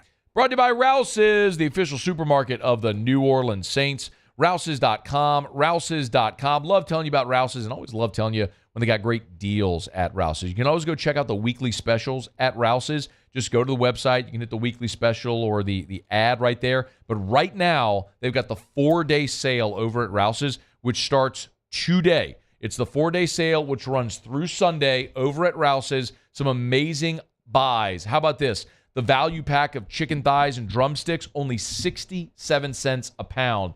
How about vegetable oil? Always Save vegetable oil value pack, $6.99. That's a hot price there. Northwest cherries, part of the 4-day sale. Large red cherries you can stock up now, freeze for later. Only $1.77 a pound at all Rouse's locations. It's the 4-day sale going on through Sunday, starting today and going through Sunday at all of your neighborhood Rouse's locations. Rouse's.com. Rouse's. This feels like home. Bayou Chrysler Dodge Jeep Ram has $25,000 off new 22 Ram 1500 SCA trucks and incredible deals on all remaining 2022 inventory, all with Bayou's 1 million mile warranty. The crew at Bayou Automotive is going to do right by you. When is a taco more than just a taco? When it's Government Taco. Voted best tacos 3 years in a row by 225 Magazine, Government Taco puts the most delicious spin on tacos the capital area has ever seen. With creative combinations like the Magna Carrot, the Filibuster, or the Steak of the Union. Plus perfect tortilla chips paired with the best salsa and queso you've ever had. And happy hour every day from 3 to 6 p.m. and all day on Thursday. Government Taco, 5621 Government Street. It was a humid day, barefoot children play, looking for that summer shade. Time just slips away. Oh, Louisiana, some kind of hold on me. Like cypress stumps, your roots are planted deep inside of me.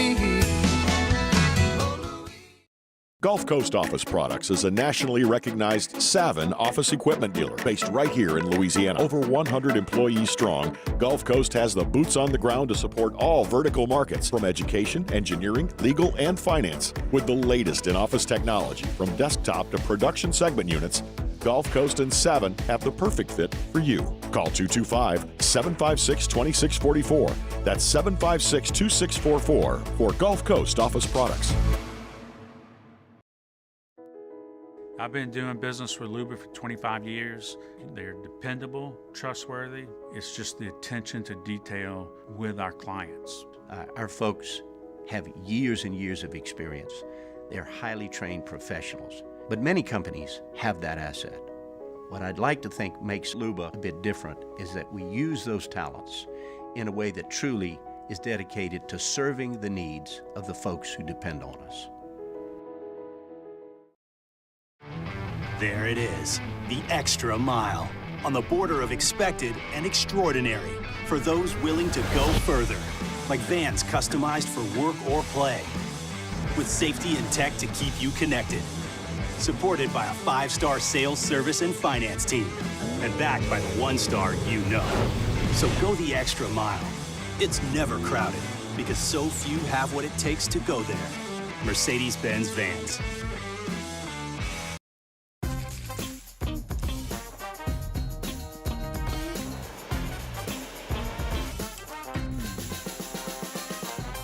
The best.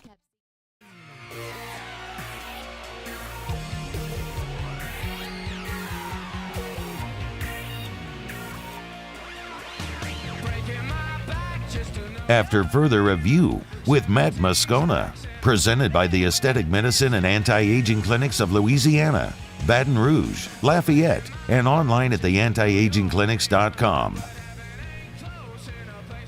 Well, for those that have hung out with us for a long time here, you might recall a day in July when I used to regularly crush Jacques Ducey in the Red, Rock, and Blue Celebrity softball game. But Jacques got tired of losing to me every single year that he decided to stop doing the celebrity softball game and just doing some concert or something like that to raise money for military charities. Jacques here to explain why he's a coward. How are you, Jacques? Shouldn't I prepared for that? I had all these other things in my head. Should I have been ready for that? I think you won the last couple. It was kind of like the tortoise chasing the hare. I think I jumped out on you pretty good. Didn't I win like the first 4 or 5 or something like that? Nobody remembers that, Jacques. It's a what have you done for me now lately world, and all I know is you're a coward who lost a bunch and quit doing the game. That's all I know. Hey, but for real, though, we'll talk some SEC Media Days in a second, but you have sort of shifted Red, Rock, and Blue. For those who are unindoctrinated, tell people what Red, Rock, and Blue is. Well, it's a bunch of fun events we do every summer to raise money for local Louisiana military charities like the Blue Star Mothers of Louisiana, Wounded War Heroes. That's not the Wounded Warrior Project. It's a local organization. And so this past week we had a fantastic concert. My friend Ben Cassio put it together as a caterer reunion, which, by the way, Toby Tomplay led off and did an outstanding job. I'm so stupid. I'm like, do you help Matt run the board? Because he says your name every day. And he's like, no, I just do the song. Correct. Toby did the theme, the AFR theme. And he's, by the way, like just the complete king of the earworm. He does like, you like the amount of jingles that you hear on this station and a lot of different stations are kind of they're Toby. You wouldn't even know, but anyway, yes, he's fantastic. But I was just, and that's why we crank up the theme whenever we played. So anyway, yeah, we're real quick. He said the first time he met you, he went up to you and said, "I took it to track hair." That was like one of something like that, right? Yeah, so we have two big concerts coming up. Chase Tyler, a fantastic, very energetic local rock country guy, along with Taylor Nauta and Ben Ragsdale are going to play the varsity. Not this Friday, but next. It's just a $15 ticket to get in. They're all donating their time. And then August 19th, right up our alley, back in 1999 into the year 2000, Vertical Horizon pretty much took the music world by storm. Everything You Want went to number one on the Billboard Hot 100. It's the most played song of the year. And then they followed that up with You're a God and I Am Not, Matt. That was on the Bruce Almighty soundtrack. It was Tiffany Amber Thiessen maybe in the music video back in the day, and so several huge hits off that album. Sold like 4 million. They've done a lot of great stuff since, but that was obviously the high point of their career. So they're playing the Varsity Theater August 19th with Regeneration and Petty Betty, and all that money that we can raise will go to these Louisiana military charities that we typically give $50,000 to $60,000 to each year. That's awesome, man. So Vertical Horizon coming up in August, but you said so it's not this Friday, but next. So that would be the 21st, right? 21st, Friday, July 21st at the Varsity. So Chase Tyler, Taylor Nauta, and the Ben Ragsdale. Ben Ragsdale. Yep. There it is, man. So that'll all be at the Varsity. So tickets at varsitytheater.com or through Red Rock and Blue. Both. I mean, if you go to either website, you'll find the ticket link. And then our big softball tournament to enter the deadline is also July 21st, a week from tomorrow. And that tournament will be at Oak Villa in late July. That's our biggest fundraiser every year. The thing that makes the most money is that softball tournament. But the concerts are a lot of fun as well. Well, we pray for good weather, but having those fields turf now makes it much easier. And I know the Doucet, the Red Rock and Blue game was birthed out of the Doucet Begno softball game. So it's somewhere, Youngsville? Where did you all do that back in the day? It was Maurice. Maurice, yes. The movie Field of Dreams had come out a few years before, so it was like, yeah, we'll build it and they will come. And so it was this little quirky softball field we built, and we had like 3 teams in the beginning. And then in recent years, 70, 80, 90 come every year from different states and everything. And so Richie Stoley, who's in charge of USSSA, helps me put it on. I have a lot of great help in this. That softball tournament's a big deal. And it started just as a thing in my senior year of high school with some friends. Well, Jacques, we're always happy to help promote Red Rock and Blue. I mean, what you've done with that organization over the years has been nothing short of amazing. So congrats to you on that and all the job well done. So we're always happy to help promote what you have with Red Rock and Blue. Next is Jacques Ducey is with us, by the way. Next week, we will be in Nashville for SEC Football Media Days. I would assume you're making the trip? Yeah, I think I'm heading up on Sunday. And LSU, of course, is on Monday. Yep. Yeah.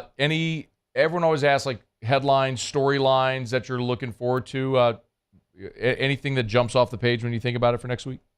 Well, before you called me, I was kind of thinking of that. And, a lot of times you get a lot of coach speak and people make fun of the event, and it is funny to see a bunch of photographers backpedaling to get a shot of a guy walking from one room to another and stuff like that. But, Mike Leach not being there will be a void because, you try to ask football questions, and a lot of them lead to nowhere. But he was always there to, joke about how they go to the team movie on Friday and everyone leaves and he's still watching the credits because he wants to know where that scene was shot and this and that, and just all his quirky fun. I remember last year I asked him about Brian Kelly, and he's like, I just didn't know he was such a good dancer. You think you know a guy, right? I mean, it was that kind of dry humor that I'll miss from Mike Leach. But LSU taking a quarterback, I think that's pretty significant news. I mean, the only other time that's happened in the last decade was Burrow in 19, and it was Mettenberger in 2013. Yep. So I think that's pretty significant.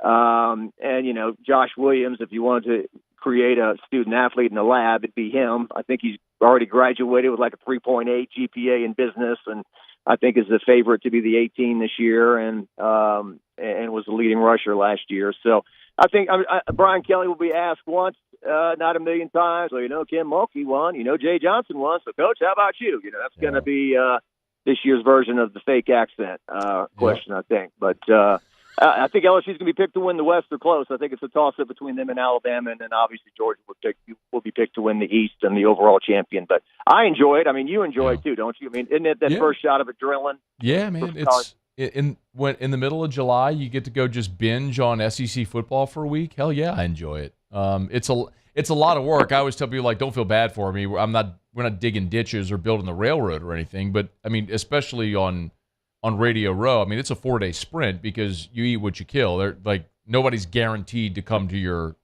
radio table, right? I mean, so it's there's a lot of hustle. It is a lot of work. But I mean, heck yeah, man. Don't cry for me. I get to talk about college football and the SEC football for a week. Yeah, it's amazing. I love going. It's a lot of you throwing your headset down during a commercial break, running to try to catch somebody and bring them over. Right? It is actually a lot of that. Well, thankfully, Rivers started coming with us last year for that purpose, to help us with like technical setup and everything, but then also to help like corral guests because of exactly what you just described. Like, I could be in the middle of a segment, headset on, and there's somebody walking by, and it's like, you can't just stop doing your show. So yeah, to have the extra help is of course beneficial. But we're looking forward to it, man. All right, redrockandblue.com, redrockandblue.com. You get tickets at varsitytheater.com. I'll be there for Vertical Horizon, Jock. Just count me in. August 19th, I'm there. Front row, I'll be headbanging the whole time. It'll be a really good time.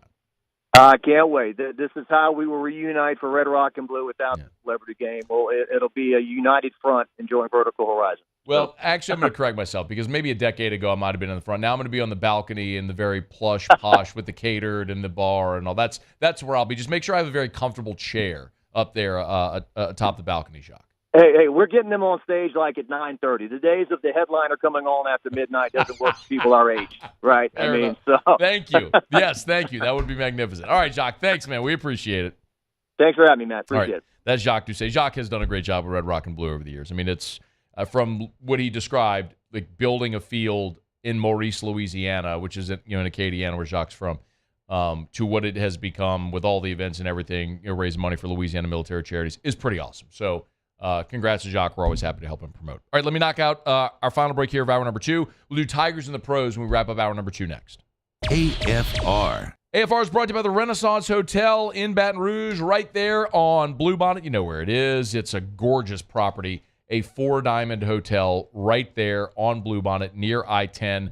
We all know that every single instruction or direction in Baton Rouge begins with, well, you get on I-10. Well, get off at Bluebonnet, and boom, the Renaissance Hotel is right there. Convenient to the Mall of Louisiana, convenient to the interstate. It's where the LSU football team stays the night before home games. It's where so many teams who come into Baton Rouge stay before they get their tail kicked by the Tigers or the Jags. It's the Renaissance Hotel. But bottom line is, if you're the LSU football team and you need big meeting rooms and film rooms and all that sort of stuff, or positions, or for the entire team, the Renaissance can accommodate you. If you're trying to have a wedding reception, the Renaissance Hotel can accommodate you. If you want to have a giant fundraiser for 500 people, the Renaissance Hotel can accommodate you there as well. And remember, Tallulah, the great restaurant inside the Renaissance Hotel as well. Go see him today at the Renaissance Hotel. I'm Chris Nakamoto, and here's what we're working on for our stories on WBRZ Channel 2 tonight. The district attorney is weighing in on a plan to give 50 prisoners sentenced to death a chance to get their sentences reduced. He says it's putting prosecutors across the state in a bind. The DA says rushing the process is not only unfair to prosecutors who have to prepare arguments, but it also blindsides the families of the victims. I'm Chris Nakamoto from WBRZ. Watch more tonight on WBRZ Channel 2. Bayou Ford has the new inventory to get you in a new Ford truck or SUV today, or customize your next vehicle just the way you want it. All new Bayou Ford vehicles come with a 1 million mile powertrain warranty. The crew at Bayou Ford is going to do right by you.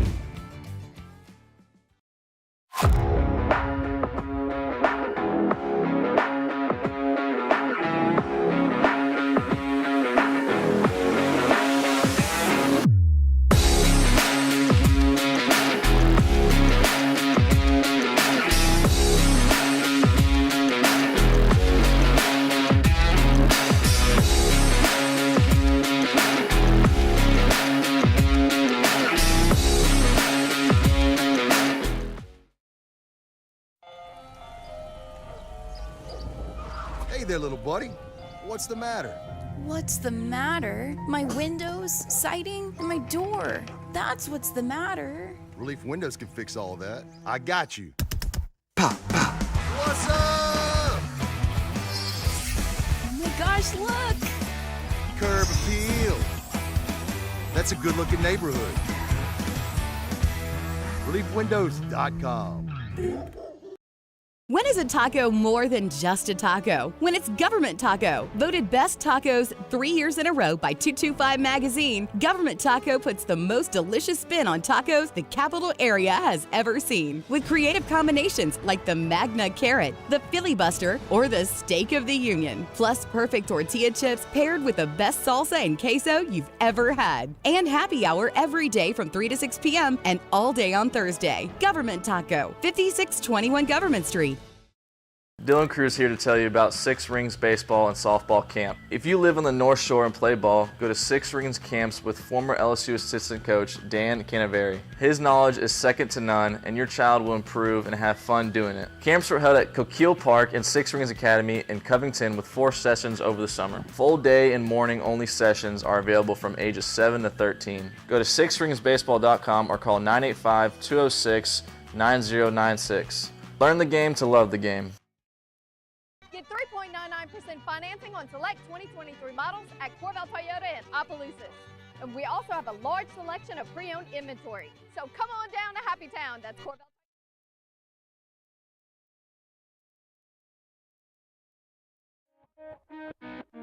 Somewhere there's speaking, it's already coming in. Oh, and it's rising at the back of your mind.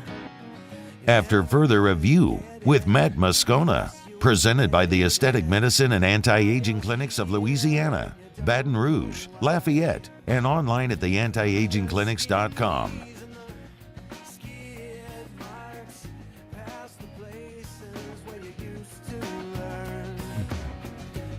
You know, Alondra, for someone so young, it is odd that you like music that predates you. Primarily, are you a Vertical Horizon fan? I like them. Yeah. Yeah. You're a grunge girl. Yes. That's probably my preferred rock subgenre. Pearl Jam, 9 Inch Nails, Nirvana, Soundgarden. I don't like Pearl Jam as STP. much as. Shut up. Get out. I like them. Get out. But not as much as everybody else does. I don't know that it's everybody else does. But Well, a lot of people really like them. why not? I don't know. Mm, I like them. not a They're good just not my answer. favorite. Not a good answer. Stone Temple Pilots is where it's at for me. I'm with you there. Scott Weiland was magnificent. Got to see him with I got to see him with Velvet Revolver. Yeah. In 03, 04 at Voodoo Fest. He was magnificent. Love it. All right, Alondra in from Muso. Alondra has Tigers in the Pros. Tigers in the Pros. They still bleed purple and gold. They're just really rich now. Presented by Lee Michaels Fine Jewelry. Lee Michaels Fine Jewelry, where Baton Rouge gets engaged. Well, the ESPYs last night were basically an LSU takeover like you mentioned earlier, but besides the current Tigers that were there, former Tiger Justin Jefferson won the ESPY for best play last night for that insane 4th and 18 catch he had last season. Versus the Bills, the Vikings would go on to win that game 33-30 in overtime. Kind of a dead period because of the All-Star break, but we do have a few Tigers playing in the NBA Summer League. Tari Eason and Darius Days are with the Houston Rockets. They'll be playing tonight at 6 p.m. Central Time. Days got some playing time on Tuesday night versus OKC, which KJ Williams is on the roster for the Thunder as well, but hasn't played as much. Days had 8 points, 3 rebounds, and a steal on the night. Rockets win 105-92. Another former Tiger in the Summer League is Duop Reith. Reith is with the Portland Trailblazers. They also play tonight versus the Magic at 8 p.m. Reith played back on Tuesday night and had 12 points, 9 rebounds, 2 steals, and 2 assists in the Trailblazers win over the Hornets 97-93. And that is Tigers in the Pros. Presented by Lee Michaels Fine Jewelry, lmfj.com, lmfj.com for Lee Michaels Fine Jewelry. Of course, you can get by any of the locations, 2 of them in Baton Rouge, corporate and Bocage, in the Mall of Louisiana. And then, of course, Lafayette, New Orleans, Shreveport, and online at lmfj.com. If they don't have exactly what you're looking for, gentlemen, you're thinking of popping the question, they don't have that exact diamond you're looking for. They can build, custom make that ring for you They can do it within your budget. It's Lee Michaels Fine Jewelry. LMFJ.com. LMFJ.com for Lee Michaels Fine Jewelry. Stephen Milam is going to be with us in 20 minutes. So Stephen Milam was one of the jewels of Jay Johnson's most recent recruiting class. An infielder from New Mexico who went undrafted. It clearly had his number. It was not met, so he's coming to school. And what is looking like a sort of crowded infield. Gavin Guidry, who, look, I want to keep reminding people of this because we saw Gavin really emerge as a nails reliever for LSU. But Gavin turned down $2 million on 2 different occasions last year in the draft to come to LSU as an infielder. So he's back. Ben Napolt is back. You brought in Michael Braswell from South Carolina, and now you got Milam coming in as well. And then we talked to Luke Hill earlier this hour about jumping in the portal, and I would assume he's at least a possibility, even though it's pretty crowded there. So we'll talk about a crowded middle infield with Stephen Milam when he's with us coming up in about 20 minutes from right now. All right, wrapping up hour number 2. We're glad you're hanging with us. Of course, our Thursday show is brought to you by the Aesthetic Medicine and Anti-Aging Clinics of Louisiana. We'll knock out a quick break. Sports Center's coming. We'll get you caught up on national headlines. SEC Football Media Days is next week in Nashville, and every year there are new coaches. This year there will be 2. Hugh Freeze with Auburn, and of course Zach Arnett at Mississippi State. So which school is most likely to have a new coach at SEC Football Media Days next year? We'll talk about that when we come back. It's AFR. AFR. Man, I love telling you about the Williamson Eye Center. And most of all, I love sharing success stories about the Williamson Eye Center. Because when you go to Dr. Blake Williamson at the Williamson Eye Center and you have him perform a refractive procedure, you change your life. That might sound like hyperbole. It might sound like you're overselling it, but my goodness, giving yourself the gift of sight is just incredible. And I know the Williamson Eye Center posted this week that they love it when physicians and nurses and other health professionals routinely choose the Williamson Eye Center for vision correction. Sarah Smith from the Hospital Medicine Group at Baton Rouge Clinic had the EVO ICL procedure. Just 1 week after, she's posing for a picture there with Dr. Blake and is seeing better. Whatever you're looking to do, you want to see 20/20 without contacts or glasses, the Williamson Eye Center can help. Call 924-2020. I've been doing business with Luba for 25 years. They're dependable, trustworthy. It's just the attention to detail with our clients. Our folks have years and years of experience. They're highly trained professionals. But many companies have that asset.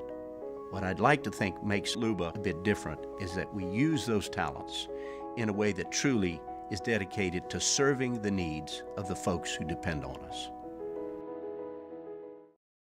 Bayou Chrysler Dodge Jeep Ram has $25,000 off new 22 Ram 1500 SCA trucks and incredible deals on all remaining 2022 inventory, all with Bayou's 1 million mile warranty. The crew at Bayou Automotive is going to do right by you. The Windsor Senior Living Community in Mandeville, Louisiana is a beautiful, vibrant apartment community geared towards seniors. They are nestled right in the heart of Mandeville, where seniors live a more carefree lifestyle in spacious apartments with the peace of mind that comes from having a little extra help. Call the Windsor at 985-624-8040 to schedule a lunch and tour. Come see how the Windsor can be your passport to peace of mind. Gulf Coast Office Products is a nationally recognized Savin office equipment dealer based right here in Louisiana. Over 100 employees strong, Gulf Coast has the boots on the ground to support all vertical markets from education, engineering, legal, and finance. With the latest in office technology from desktop to production segment units, Gulf Coast and Savin have the perfect fit for you. Call 225-756-2644. That's 756-2644 for Gulf Coast Office Products.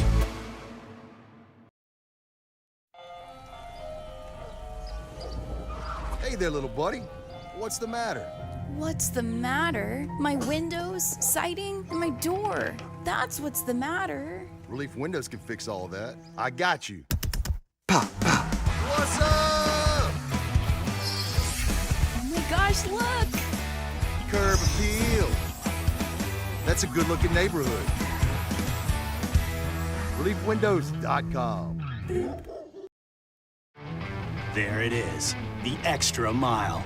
on the border of expected and extraordinary for those willing to go further, like vans customized for work or play, with safety and tech to keep you connected.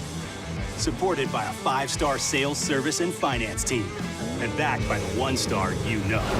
So go the extra mile. It's never crowded, because so few have what it takes to go there. Mercedes-Benz Vans.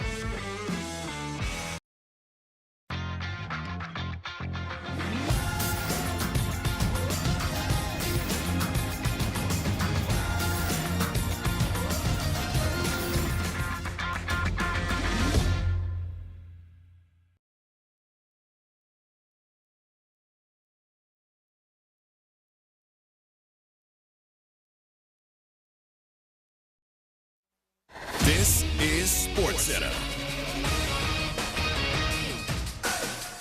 I'm Doug Brown. ESPN's Adam Schefter reports the Jets signed defensive lineman Quinnen Williams to a 4-year, $96 million contract extension.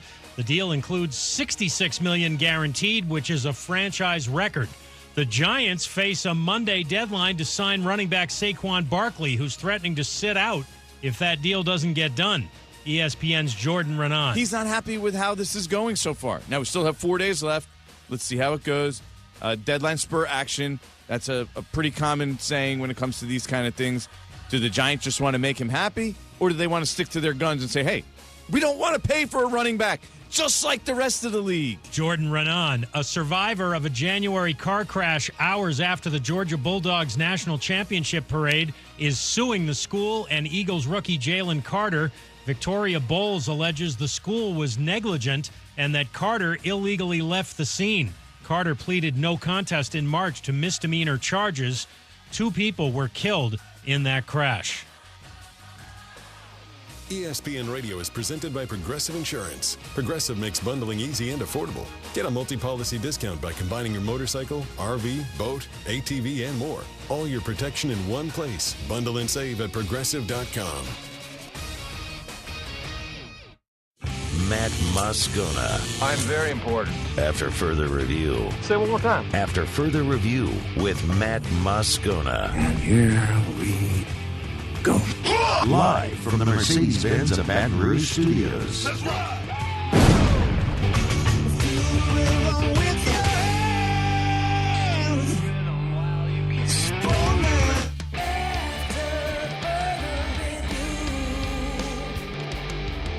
Hour 3, off we go. Welcome aboard. Glad you're with us. It's AFR, presented by the Aesthetic Medicine and Anti-Aging Clinics of Louisiana. I'm Matt. This is Shaq O'Neal, and I hate Matt. Paul O'Neal. They're chanting Paul O'Neal's name. Alondra Villarreal.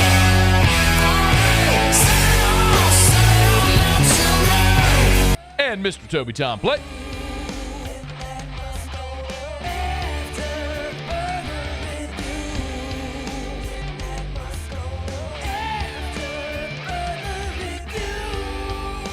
All right, we're here. Glad you are as well. Get out there and make it a good one. LSU baseball commit Stephen Milam in 15 minutes from right now.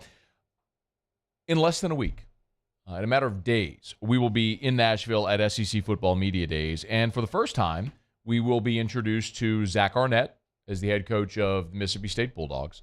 And we will be reintroduced to Hugh Freeze, the head coach of the Auburn Tigers. We have been at SEC Football Media Days before with Hugh Freeze when he was the coach of the Ole Miss Rebels. And, of course, just a short time after we were at Media Days with Hugh Freeze is when we learned of the scandal there at Ole Miss, and he lost his job. A year ago, Mike Leach was at SEC Media Days, and this will be a stark reminder that he's not with us after he tragically died in this offseason. But we'll get introduced to Zach Arnett. Every year, there are new coaches at Media Days. A year ago, Brian Kelly was a new coach at SEC Football Media Days. And that's always one of the big storylines that people look for, aside from the obvious ones. Who's going to win the East? Who's going to win the West? Is there a favorite for the championship? Nick Saban being there is always a circus coming to town. But the new coaches, it's just always interesting to see how different coaches approach Media Days. So I will be interested to see how Hugh Freeze approaches coming back into the SEC, and also Zach Arnett, a first-time head coach and really inheriting a very tough situation after a very popular coach very suddenly and tragically died. There's always the question, though, about whose SEC Media Days will be their last SEC Media Days. Because if you're going to have a new coach every year, that means for somebody it is their last time at Media Days. Every year CBS does their coaches' hot seat rankings. And so they have a scale of 1 to 5. And the scale is, if you're a 0, you're untouchable. Like Brian Kelly, Nick Saban, Kirby Smart are all a 0 on the scale. There's only 15 coaches in all of college football, by the way, who are a 0. A 1, you're safe and secure. 2, all good for now. 3, pressure mounting. This is kind of how they play out the scale, or they spell out the scale. If you're a 4, it's start improving now. And a 5 is win or be fired. There's only 3 coaches in college football this year, according to CBS, that are in that category. And to be very clear, it's not anybody that anybody would really pay tremendous attention to in that respect. Like Tom Allen at Indiana is a 5, like win or be fired. Danny Gonzalez at New Mexico is a 5, win or be fired. The only other 5 on the list, according to CBS in that category, is Neil Brown at West Virginia. So naturally, you take a peek at the SEC rankings, and it's a lot of what you'd expect. Nick, Kirby, Brian Kelly, all's at 0. Sam Pittman's at a 1 on the list. He's safe. Hugh Freeze in his first year is at a 1. Shane Beamer is super popular in South Carolina. He's at a 1. Josh Heupel, coming off of the best season Tennessee's had in 2 decades, he's a 1. Billy Napier a 2. I would have thought maybe a little hotter seat for Napier, considering how bad the first year went and how bad this year is projected to go. Mark Stoops also at a 2, as is Zach Arnett, first-year coach. Lane Kiffin at a 2. Clark Lee at Vanderbilt. It starts to get interesting at this point because Eli Drinkwitz they have at a 3, and then Jimbo a 4. So the 2 that you might say be on the lookout, again, are Drink, who's a 3 on the list, which is pressure is mounting, and Jimbo at a 4, which is start improving now. First of all, for Eli Drinkwitz, he just hasn't done enough at Missouri, and I don't know that this season is really going to help him in any way. He was the coach at App State for a year. They went 12-1, and he jumped from App State after 1 season to Missouri. And he went 5-5 in the COVID year, then back-to-back 6-7 seasons. So he's 17-19. They've just made no progress there in his 3 seasons at Missouri, and they're not recruiting well enough to win or to think that they have any possibility of doing so. So if in year 4 Drinkwitz is hovering around 500 again and hasn't made any progress, I would assume that he is a candidate very likely to be fired after next season. They're not going to allow Eli Drinkwitz any rope that they weren't willing to allow Barry Odom after Gary Pinkel retired. So, yes, I do think this is probably it for Eli Drinkwitz because I don't think that team is going to be any good this year with Brady Cook at quarterback. I just don't think they're going to be any good at all. Jimbo is the other one that everyone is obviously going to keep an eye on because he's got the high-profile job. He got the $100 million contract the $75 million contract, the 10-year $75 million contract. There was so much hullabaloo, and every year there's always expectations, and they've recruited exceptionally well. It just hasn't translated to the field. And, the Texas 8-4 jokes are funny and appropriate, but last year they weren't 8-4. They were 5-7. And maybe you could say beating LSU at the end of the season gave him some wiggle, but not where the expectations are what they are in College Station. And this very well could and I think will be it for Jimbo Fisher because I just don't see the answer there at quarterback with Connor Wegman and not against the SEC West. So I do think this is going to be Jimbo's last season in College Station. I don't think he survives it. A year ago, it was the final SEC Media Days for Mike Leach and Brian Harsin. And I think this year it's Jimbo and Drink who are the 2 that are going to their last SEC Media Days. It was interesting because T-Bob and I last night were doing Scone and Tea, and someone asked a question, which many have asked, which is, what's your record prediction for LSU this year? And I haven't given it yet because I kind of usually wait until later in the off season, we get closer to the season before I'm willing to make that type of prediction. But I just blurted out 11-1, and I know the Vegas odds have LSU over under 9.5, thinking you're probably looking at a 9-3, 10-2 type season. I don't believe that. I think LSU's 11-1. I think they're going to beat Florida State.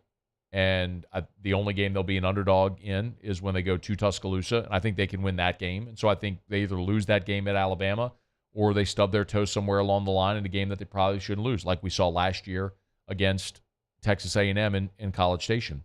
So, when I look at that and we start to look at, the SEC as a whole this year and, the possibility of getting potentially multiple teams in a playoff, how does LSU get there? Like if they do lose to Florida State, well, you have no leeway after that. You leave yourself no margin for error if you lose that first game.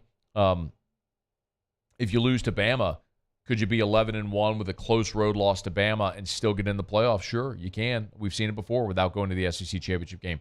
Bama's done that before. Georgia's done that. So, yes, I do believe that there's a possibility that could happen, that you could not win the league and still make it, because we've seen that happen already. But, for this LSU team, I think their emergence is alongside, in a year where quarterback play is going to be down and in an SEC West, which is still a bear, that's where I think A&M is probably going to fire Jimbo, because they're going to look across the field at LSU emerging again under Brian Kelly quickly, Texas coming into the league next year, and Jimbo floundering, and I don't think Jimbo Fisher survives that. I don't think he survives. Like, you look at the schedule. They play New Mexico, then they're at Miami, which is a winnable game, but they could certainly lose that as well. They're home against ULM, which they should win, and then they play Auburn at home, which I think is a game that they could and should win. But they're rotating cross-divisional this year as a road game to Tennessee, which they're not going to be favored in that. And, of course, they've got their permanent non-conference with South Carolina coming to College Station. But they get Bama at home, but you still got to play Bama. They got to go to Baton Rouge. I mean, there's at least 4 losses on this schedule for A&M. And if you lose 4 games, I don't know how Jimbo, with the Texas 8-4 jokes, survives that after a 5-7 season. So we're going to see 2 new coaches this year at Media Days with Arnett and Freeze. And next year, I think Missouri and Texas A&M will both be bringing new coaches, along with whoever Texas and Oklahoma are bringing as well. All right. It's after further review. Let me knock on a quick break. When we come back, we'll talk to Stephen Milam, one of the gems of this LSU baseball recruiting class, a middle infielder who joins a position that's growing pretty crowded. We'll talk to him when we come back on AFR. AFR. Love telling you about Clegg's Nursery with 4 locations in the greater Baton Rouge area. Weekend almost upon us. We're having Drew's birthday party at the house on Saturday. And, Clegg's is always a stop for us before we have Drew's birthday. Erica treats Drew's birthday like it's a federal holiday. And in our house, it kind of is. But seriously, I mean, if you saw our house, the decorations that she hand makes are bonkers. But, of course, there's an indoor-outdoor flow to the party, so we always have the flower beds, the patio pots. There's fresh mulch. There's beautiful flowers that pop a color by the pool and in our outdoor spaces on the countertops and everywhere. Whatever you're looking for, Clegg's has it. And look, if you're trying to get rid of pests as well, ant piles or mosquitoes or wasps or anything in between, Clegg's can help you there as well. Remember, they're partnered with True Value Hardware Store. So anything you'd find at a True Value Hardware Store, you'll also find at Clegg's Nursery. So like we say every single day, for more than 60 years, Clegg's Nursery has been supporting Baton Rouge. So buy local, shop local. Be sure to tell them Matt sent you in to Clegg's Nursery. There it is, the extra mile, on the border of expected and extraordinary, for those willing to go further, like vans customized for work or play, with safety and tech to keep you connected, supported by a 5-star sales, service, and finance team, and backed by the 1-star you know. So go the extra mile. It's never crowded, because so few have what it takes to go there. Mercedes-Benz Vans. When is a taco more than just a taco? When it's Government Taco. Voted best tacos 3 years in a row by 225 Magazine, Government Taco puts the most delicious spin on tacos the capital area has ever seen. With creative combinations like the Magna Carrot, the Filibuster, or the Steak of the Union. Plus perfect tortilla chips paired with the best salsa and queso you've ever had. And happy hour every day from 3 to 6 p.m. and all day on Thursday. Government Taco, 5621 Government Street. Make this summer your backyard party year with Chris's Specialty Foods. Wings, burgers, brisket, steak, and boudin, plus great Cajun side dishes. We do all the prep, and you enjoy laughing with friends and family. Chris's Specialty Foods, Millerville, New Orleans, Prairieville, and Frisco. Everybody loves Chris's authentic Cajun meat.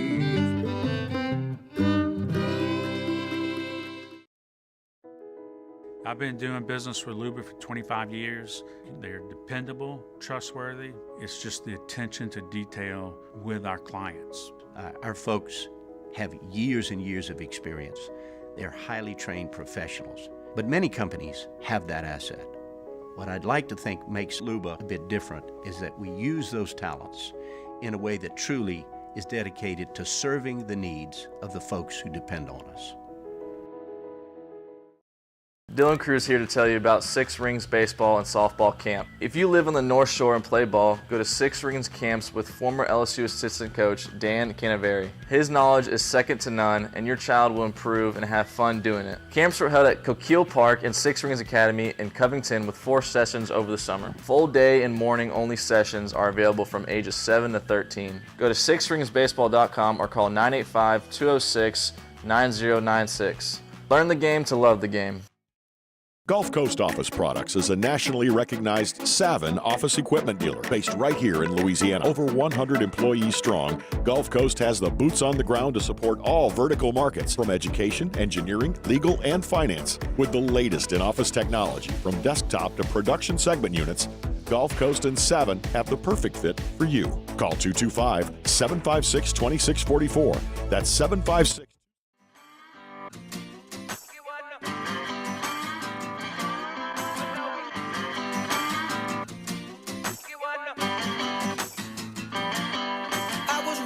After further review with Matt Moscona, presented by the Aesthetic Medicine and Anti-Aging Clinics of Louisiana, Baton Rouge, Lafayette, and online at theantiagingclinics.com. All right, glad you're rolling along with us here on a Thursday edition of AFR. Jump the gun. I kind of wish it was Friday. But excited to talk to this guy, Stephen Milam, a member of LSU's 2023 baseball signing class, who saw the draft come and go, and his opportunity now awaits in Baton Rouge. Good enough to join us for a couple of minutes. Stephen, thanks, man. How are you? Of course, man. Good. How are you? I'm doing fantastic, man. Hey, 3 days of the draft. We all know how this goes, man. Your phone rings. You probably have a number. Teams make an offer, whatever. How realistic was a draft option for you over those 3 days? I don't know. I feel like it was like a 50-50 shot that I was going to sign. I really wanted to go to school and experience college and be coached by Jay Johnson and everybody. So my mind was set on that, so they'd have to buy me out of that. Yeah. Hey, what is Jay Johnson's pitch like? That is appears to be anyway, Stephen, like so compelling because I've talked to Jay about this, and it's not just LSU because this is a guy who had a number 1 signing class at San Diego, got Chris Bryant to San Diego. So what is it about Jay that's so compelling as a recruiter? The numbers he puts out, the shortstops, the middle infielders he brings to the league. I got Chris Bryant to the league. What else did he get? He got like Santana from Arizona. Yeah. Austin Wells. I mean, then he just got Cleveland drafted, obviously, but that was the scenario. But yeah, it definitely helped a lot of players. And I mean, we can't lie at those numbers. Yeah, man. I know you're from New Mexico, and I don't want to just sort of generalize, but I mean, do you know, familiar with, have you spoken with Alex Bregman? I mean, there is that connection being New Mexico guys who come to LSU. Yeah, I talked to him before the middle of the draft, actually the second day. I called him and told him my dilemma and everything and what I was involved in with the draft and everything. And I asked him for some advice, and I decided to go to school. Yeah, help me out, obviously. Yeah, man. You said shortstop. What is your best position there in the middle infield? I would say shortstop. Have you ever played second or third? Yeah, I play all three, but I feel like I'm better at short. You know, a lot of people have been saying I might get into second, but at the end of the day, we'll see what happens. Yeah, man. So if you kind of just alluded, but there is Gavin Guidry's here, and you're coming in, and Ben DePolt is coming back, and they brought in Michael Braswell from South Carolina. So it's crowded there in the middle infield. How does that sound going into fall and competing for jobs there on the infield? That was good. I've never ran for competition, so my whole life I had to fight for a spot, and it's just the same thing going to be here. Gotta earn it. Stephen Milam's with us. LSU baseball commitment will be here in the fall. Why, if you go back to it, I mean, you just mentioned sort of Jay's pitch, but what was it about LSU? Why did you pick LSU? So I've been hitting my hitting coach for I was like 7, 8 years old. He always told me to look at LSU, best baseball school and everything, so I did. And then I watched Bregman make that team play in the World Series, and fans went crazy. And I was like, that's where I want to go. Nolan Kane actually recruited me, and I was committed to Demario. And then I had to tell Jay Johnson, no, Arizona. He was a little hurt about that, but we all got through it now, and everything worked out. Stephen Milam's with us here for a couple of more minutes. What about this signing class as a whole? Like, a lot of times in football, signing classes can get like really close and connected and recruit the class as well. Is this signing class kind of a close-knit, like, do you have a relationship with the guys yet? Yeah, we're really close. My roommates are Keith Anderson and Jake Brown, and we're super close. I play with all these guys coming up and everything, so I mean, I really choose to get me, Cam, Cade, Jake, Ashton, and everybody to campus this year. You know, we got the help of Tommy White and all the other guys just coming back, so I feel like we're going to make another run this year. Yeah. Last thing for you.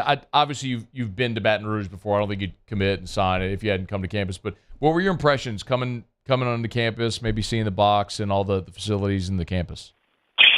Yeah, it's crazy. I've never actually seen a baseball game at the box. I saw the Alabama football game, and me and Blake Mitchell rushed the field when we won. But I mean, that's the craziest experience I've ever had. So Blake Mitchell, of course, went 8th overall to Kansas City, so he won't be here. But so you rushed the field. Did you take any grass? Did you get any souvenirs or anything? Yeah, we got a couple of shirts and stuff, and then we got all the videos of us going crazy and everything. But no, that was one of the best experiences of my life. That's pretty. You're not going to see 100,000 people storming the field like that, probably at a New Mexico football game. So take that while you can get it, man. That's pretty cool. Great day for everybody. Hey, man, we're looking forward to seeing you on campus. Best of luck to you. Congrats on your decision, man. We'll catch up soon. Thank you. I appreciate it. It's our pleasure. That is Stephen Milam.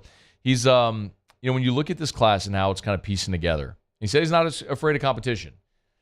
This is a guy who, in the perfect game rankings, is the number 1 player in New Mexico, number 1 shortstop, obviously, in New Mexico, number 119 overall in the country among high school players, the 32nd best shortstop in the country. And, this is an elite level prospect, man. He wouldn't go into numbers of what he was offered. A little bit of a more prototypical middle infielder, not the big body guy like Guidry, who's 6'1", Braswell, who's a tall, long rangey guy, but 5'8", 165 is where he's listed, and but the competition component here, it's going to be really interesting to see how this plays out. Especially with the Luke Hill news today. I'm going to continue to give you a thought there. Quick reminder about Michelli Weighing and Measurement, Michelli.com. Of course, with more than 31 different offices across 11 different states, I tell you all the time, the best resource that Michelli has is their website.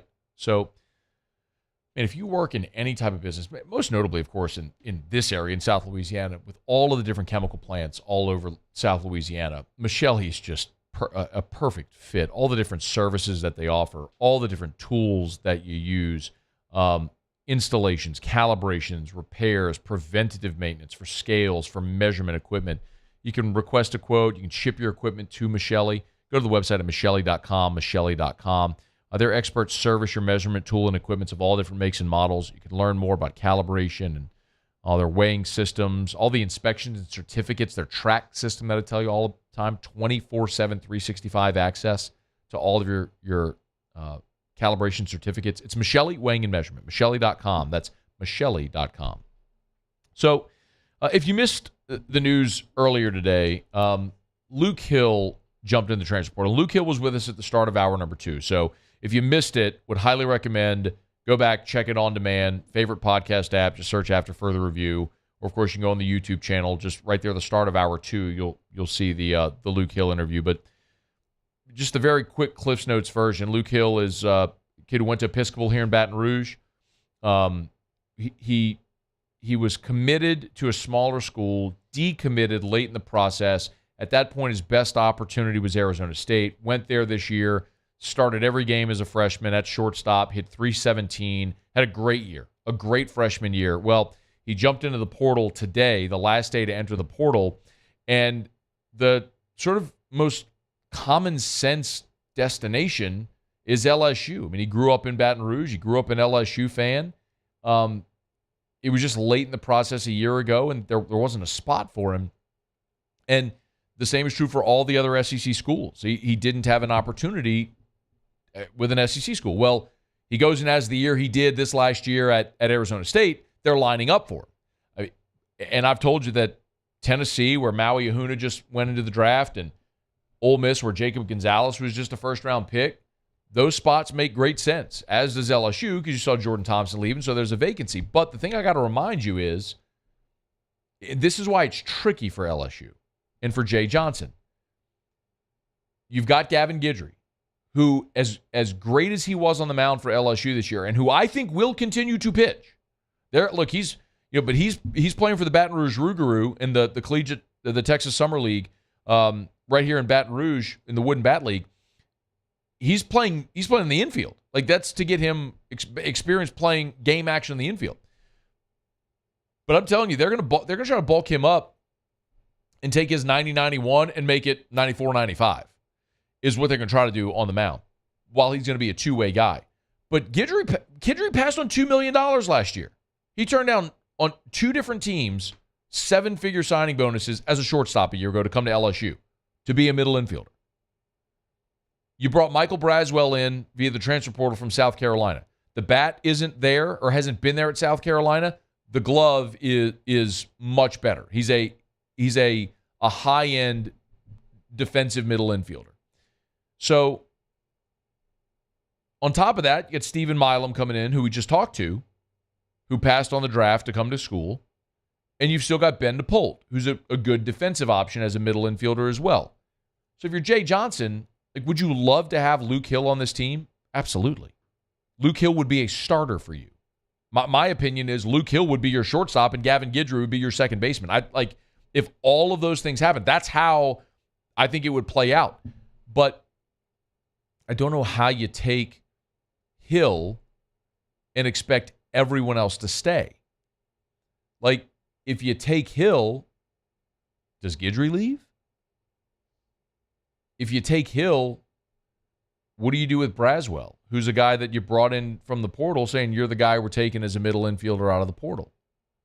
So at some point, I think you also have to realize, yes, of course, man, the portal is going to be something that you utilize as a tool to build your roster, and it's been massively beneficial for LSU. Tommy White last year, Paul Skeens, of course. The year before, you look at guys like Jacob Berry and Tyler McManus. I mean, what was your team without those guys? Eric Razelman, Paul Gervais. Of course, you needed the transfer portal. Well, at the same time, if you're going to recruit all these high-level high school players and get them to campus, at some point you got to let them play. You got to trust those guys that you recruited here. So it's the most obvious choice for Luke Hill is LSU. I mean, it just makes so much sense. I think he would be your starting shortstop next year, and you're probably hitting somewhere in the at or near the top of your lineup. But do you have a spot for him? is the tricky part. So, and I'm telling you, you heard him say it. He's leaving Arizona State primarily because he wants to be closer to home. His mom only got to see him play maybe 1 or 2 games last year. His dad went out there a couple times. Grandparents didn't get to see him at all. He wants to be closer to home. Well, home's Baton Rouge. Well, what's close to Baton Rouge? Ole Miss. So SEC schools is the answer. So Ole Miss and Tennessee make the most sense, y'all, if it's not LSU. So it's almost like that kid's either going to join your team or you're going to be playing against him for the next 2 years. So we'll keep an eye on it all. All right, it's After Further Review. Thursday show is brought to you by the Aesthetic Medicine and Anti-Aging Clinics of Louisiana. Let me knock out a quick break. We get to Otter Locks in about 15 minutes from right now. Come back and talk a little Who Dat. Stay here. It's AFR. AFR. Brought to you by New Orleans Flooring. Y'all get on by and see Big Sean. Go see Terrell over at New Orleans Flooring. I love telling you about New Orleans Flooring, but you can find out for yourself what I tell you every single day. Look at New Orleans Flooring. They have inventory in stock and up to 50% off of retail. But I want to stress, this isn't just like a discount flooring store. They have all of the high-level flooring products. They have the good, better, and best options of all the flooring products you'd buy anywhere else, and they're the exclusive strong-built floor dealer in Baton Rouge. So they're going to give you great quality products. They're just going to be able to discount it because they cut out the middleman. At New Orleans Flooring, they got more than 1 million square foot of inventory in stock. If you're a contractor, you could go there today, buy today, and take it with you today to the job site. So it's going to save you money on the front end and with efficiency. It's New Orleans Flooring. Get to NOLAFlooring.com. Metairie and Airline Highway in Prairieville, New Orleans Flooring. Follow us on Twitter at 1045ESPN to cast your vote in the Citizens Bank and Trust poll of the day. Vote daily inside Off the Bench, live at lunch on Palmer. And after further review, Citizens Bank and Trust brings you the poll of the day via Twitter at 1045ESPN. The importance of doing this fortified program and offering it to people down here is, number one, the only real chance you're going to get to do this is when you put on a new roof or build new. And through companies like HUDCO, who's kind of leading the way in this thing, it's going to offer the customers a huge advantage in the insurance market and the price of their insurance. You know, we're not looking to make a fortune off fortifying. We're trying to give you a better product than our competitor at the moment. I'm trying to do something that he can. I'm trying to give you something better. So a lot of these insurance jobs, you're getting a re-roof, you're only paying your deductible. Let's sit down and talk about the fortified and let's see what it does to your insurance premium. You're getting a steal. Yeah. You're getting a brand new roof and a fortified certificate for your deductible, essentially. And I think we're rocking and rolling.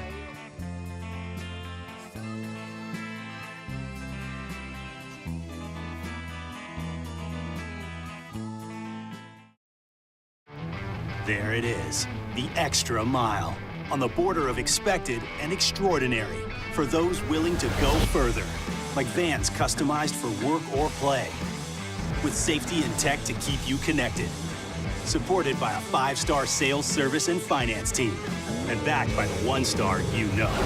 So go the extra mile. It's never crowded, because so few have what it takes to go there. Mercedes-Benz Vans.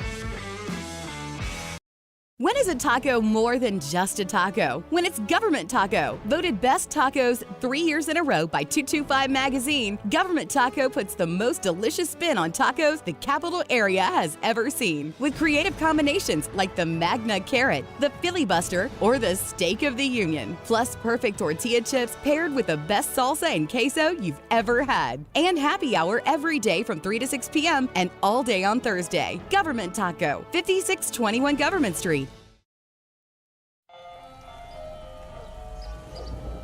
Hey there, little buddy. What's the matter? What's the matter? My windows, siding, and my door. That's what's the matter. Relief Windows can fix all that. I got you. Pop, pop. What's up? Oh my gosh, look! Curb appeal. That's a good-looking neighborhood. ReliefWindows.com. Here at Corval Toyota in Opelousas, we have in stock 2023 Toyota Tundras, and you can get $1,000 special edition bonus cash. $1,000 bonus cash.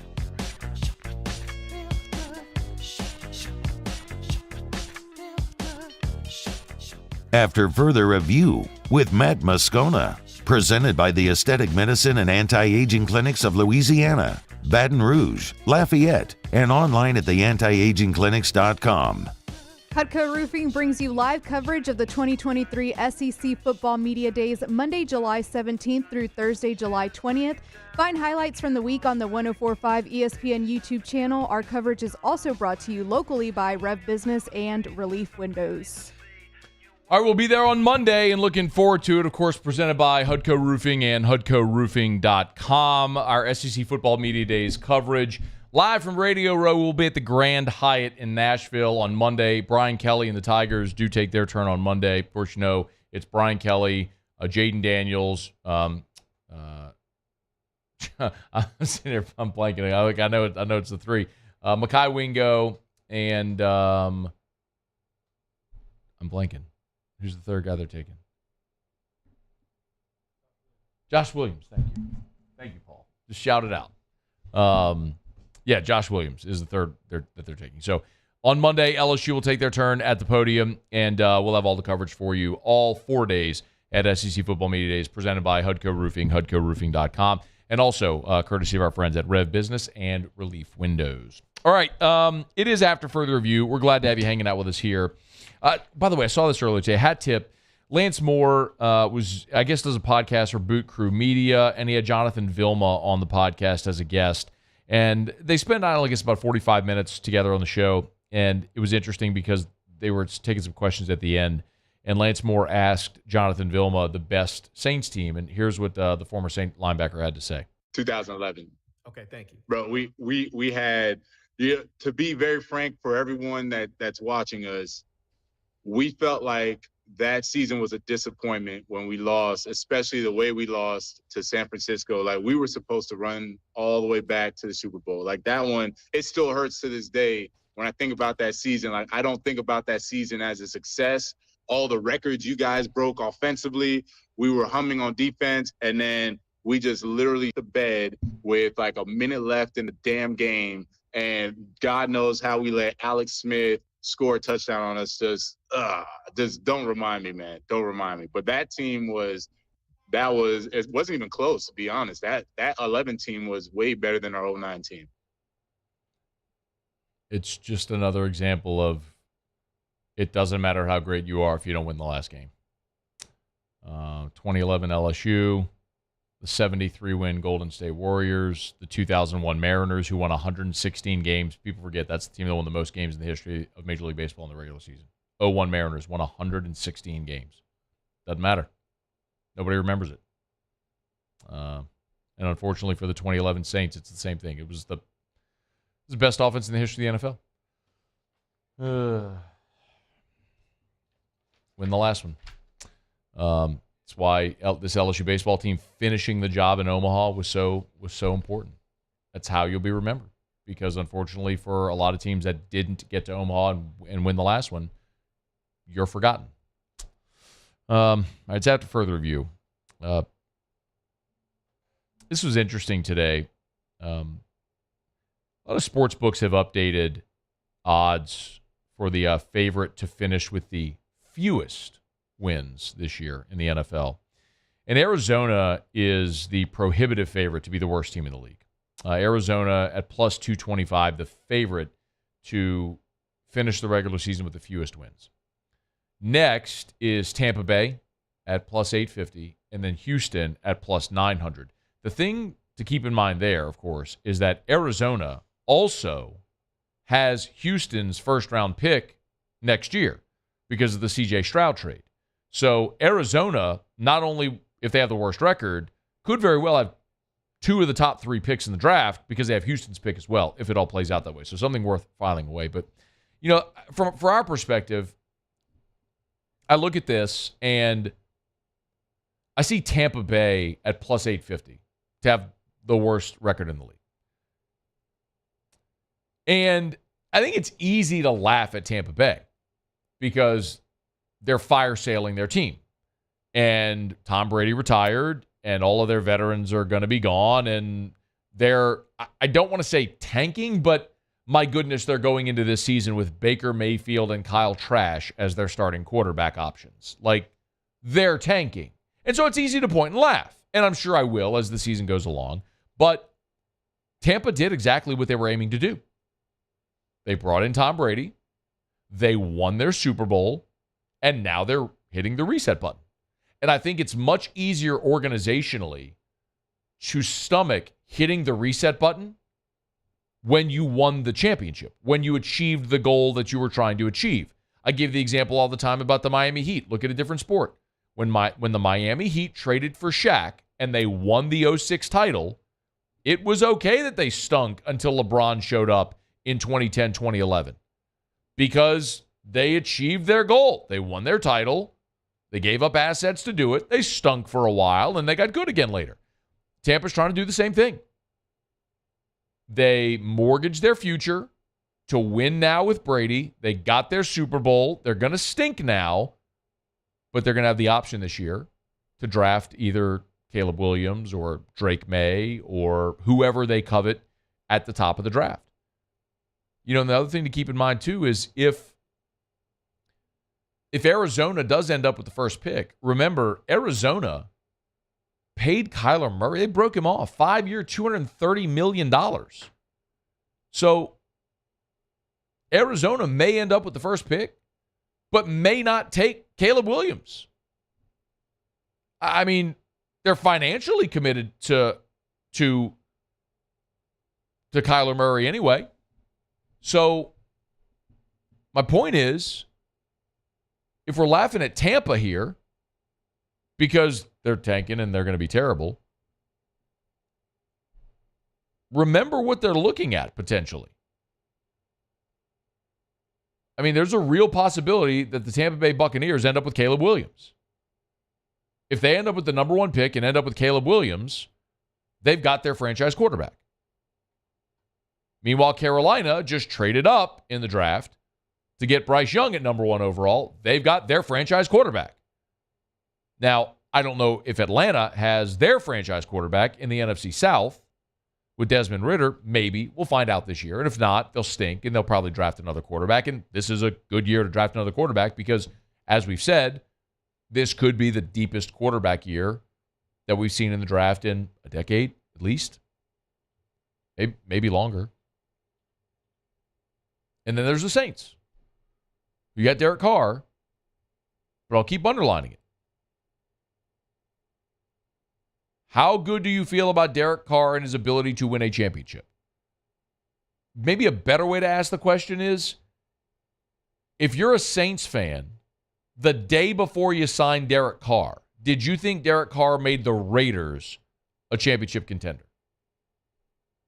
That's probably a better way to say it. Because now that he's your guy, it's easier to look and say, yep, he can do it.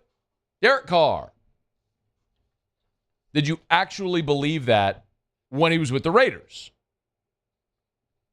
My guess is no, you didn't. Could Bryce Young be a championship quarterback? If Tampa ends up with Caleb Williams or Drake May, could they be? Yeah, could. Could, by the way. I'm granting you, could. Big, bold letters, underscore, exclamation. Could they be? Could they be Patrick Mahomes? Could they be Joe Burrow?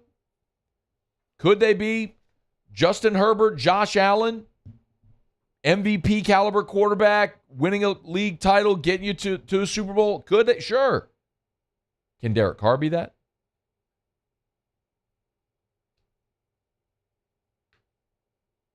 You better get your licks in this year while the division stinks.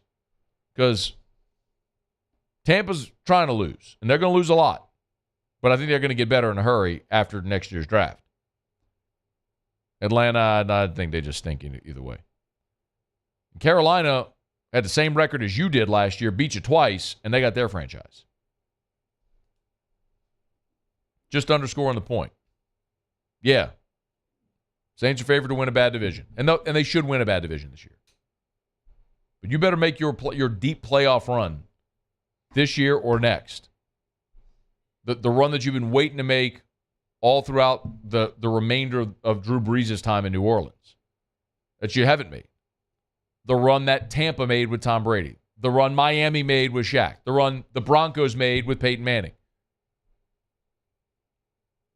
It makes the lean years much easier when you go look at the shiny thing in the trophy case, which the Saints don't have.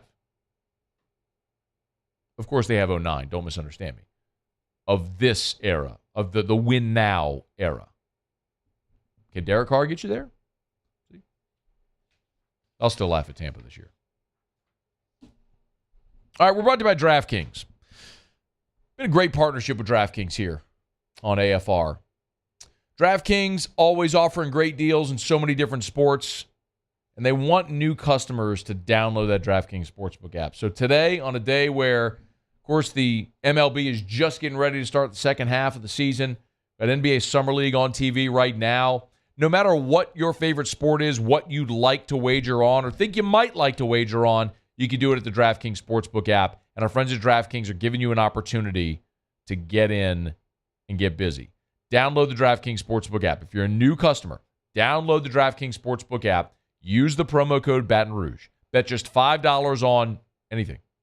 Bet just $5 on anything with the code Baton Rouge. They'll give you $150 in bonus bets instantly. You've heard us talk about this promotion before. It's here now. Take advantage of it before football season starts. Start to maybe build up your account there at DraftKings so you can have some real fun when football season starts. At the DraftKings Sportsbook, of course, existing customers, everybody can opt into same-game parlays. Just opt in when you get into the app. You just slide the opt-in tab, and then you can combine bets for an even bigger payout. And the more legs you add, the more money you can win. It's at the DraftKings Sportsbook. Download the DraftKings Sportsbook app and use the promo code Baton Rouge.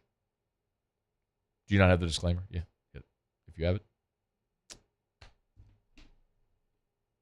All right. Forgive me then. I'm going to have to go search for the disclaimer here and read it. My apologies, everybody. Here we go. I legally have to read the disclaimer, so I'm going to do it. Just give me a second while I pull it up. 21 and older, physically present in Louisiana, select parishes only. Bonus bets expire 7 days after issuance. Eligibility and deposit restrictions apply. Terms at sportsbook.draftkings.com/baseball. Terms, licensed partner, Golden Nugget Lake Charles. Gambling problem? Call 1-800-GAMBLER, 1-800-426-2537. Okay, it's after further review. One thing left to do. Jimmy Ott's going to join us for a little Otter Locks. We'll find out what we're betting on tonight. It's been a really good show, so if you missed anything, you can catch it on demand. Again, Luke Hill was with us at the start of hour number 2. Stephen Milam, LSU baseball commit, just a bit ago. And we opened the show today, if you missed it, talking about Ed Orgeron, who... The story yesterday became that Ed Orgeron was interested in the Northwestern job up in Evanston, Illinois. Well, hat tip Sheldon Mickles of The Advocate caught up with Ed Orgeron in Natchitoches, and Ed said not only is he not interested in that job, he's retired. He has no interest in ever coaching again. So I gave some perspective on Ed Orgeron's career if he is, in fact, calling it a career and hanging up a whistle forever. And my take might actually surprise some of you. All right, it's after further review. We'll knock out a final break of the show. Do Otter Locks next. It's AFR. AFR. Buying or selling commercial or residential. Need a realtor. You need Darren James. Give him a call. I'm going to give you Darren's cell phone number. Call Darren right now. Text him right now. You'll be amazed at how responsive Darren James is. As a matter of fact, I tell you all that sometimes. Some of you take me up on it. You take the number and you text Darren and you're like, hey, Darren, Matt just said to text you and say hi just to see how quick you reply. And he inevitably always replies right back because that's just what Darren does. 335-7666, 335-7666, or agent225.com. You see, it's providing an extraordinary level of customer service. It's securing extraordinary results for your clients. How Darren James ends up on the Wall Street Journal's list of the top 1,000 realtors in America. Number 54 in the country on the list this year. How? Because of that extraordinary attention to detail, level of customer service, care about his clients. It's Darren James. Visit him online at agent225.com. Think real estate, think Darren James.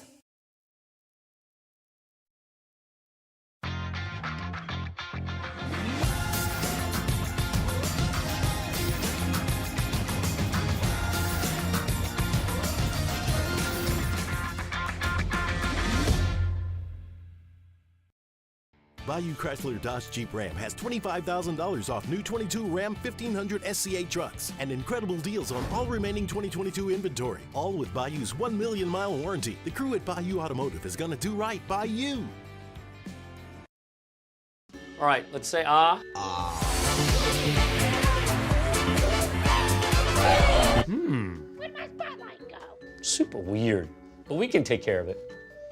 Get in and get better at Patient Plus. Oh, hey, what's up? It's Big V and Bubba, 100.7 The Tiger Morning Show. We'd love for you to join us every weekday, 4 a.m. till 9 a.m. Yeah, everything you want in a show. Country music. We got laughs. We got celebrity in-studio guests. We just need you. Join us every weekday morning, 4 a.m. to 9 a.m., right where it all started. That's right. Louisiana's country station, 100.7 The Tiger. I've been doing business with Luba for 25 years. They're dependable, trustworthy. It's just the attention to detail with our clients. Our folks have years and years of experience. They're highly trained professionals. But many companies have that asset. What I'd like to think makes Luba a bit different is that we use those talents in a way that truly is dedicated to serving the needs of the folks who depend on us. Dylan Cruz here to tell you about Six Rings Baseball and Softball Camp. If you live on the North Shore and play ball, go to Six Rings Camps with former LSU assistant coach Dan Canaveri. His knowledge is second to none, and your child will improve and have fun doing it. Camps were held at Coquille Park and Six Rings Academy in Covington with 4 sessions over the summer. Full day and morning only sessions are available from ages 7 to 13. Go to sixringsbaseball.com or call 985-206-9096. Learn the game to love the game. Gulf Coast Office Products is a nationally recognized Savin office equipment dealer based right here in Louisiana. Over 100 employees strong, Gulf Coast has the boots on the ground to support all vertical markets, from education, engineering, legal, and finance. With the latest in office technology, from desktop to production segment units, Gulf Coast and Savin have the perfect fit for you. Call 225-756-2644. That's 756-2644 for Gulf Coast Office Products. Bayou Ford has the new inventory to get you in a new Ford truck or SUV today, or customize your next vehicle just the way you want it. All new Bayou Ford vehicles come with a $1 million.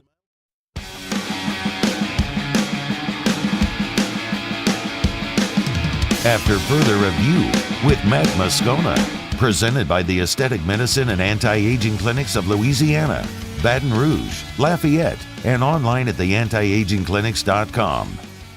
Down the stretch we come, final segment here on a Thursday edition of AFR. One thing left to do is find out what we're betting on tonight. Time for Otter Locks. Otter Locks, presented by Lofton Staffing Services. At Lofton, we put people to work. Call us today at 924-0200 or go to lofton.jobs. So we turn to the one and only, the incomparable and of an incomprehensible, for the final time in quite some time, the Ottfather himself, Jimmy Ott. Otter, how are you?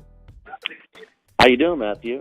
Well, I'm good. I know tomorrow's Friday, so we don't have you on Fridays. And then next week I'll be at SEC Media Days. And then next Friday you're leaving for Del Mar, and so you'll be gone for like 3 months.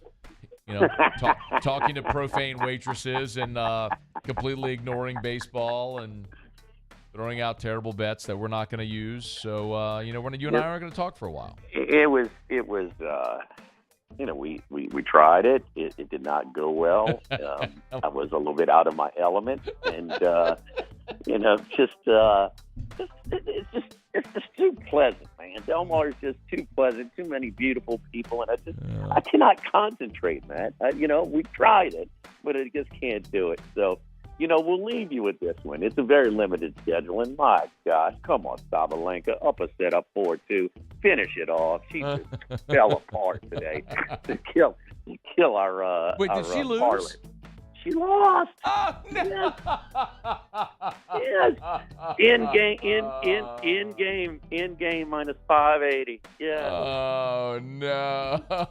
Yes. So we go to change of pace. What do we have on the schedule tonight? Well, we exhausted our efforts and we did a little easy one with the WNBA last night. But what we have tonight is a CFL doozy. Oh no! What are you talking about? The 1-3 Hamilton Tiger Cats visit the 0-5 Edmonton Elks. You Matt, are such a degenerate. I love it so much.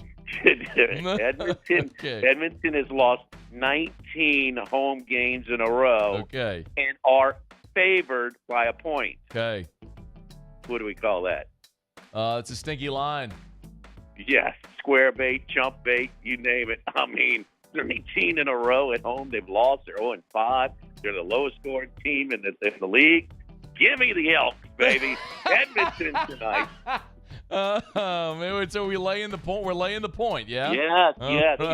You know, right. We're laying the point. Prime time, CBS Sports Channel.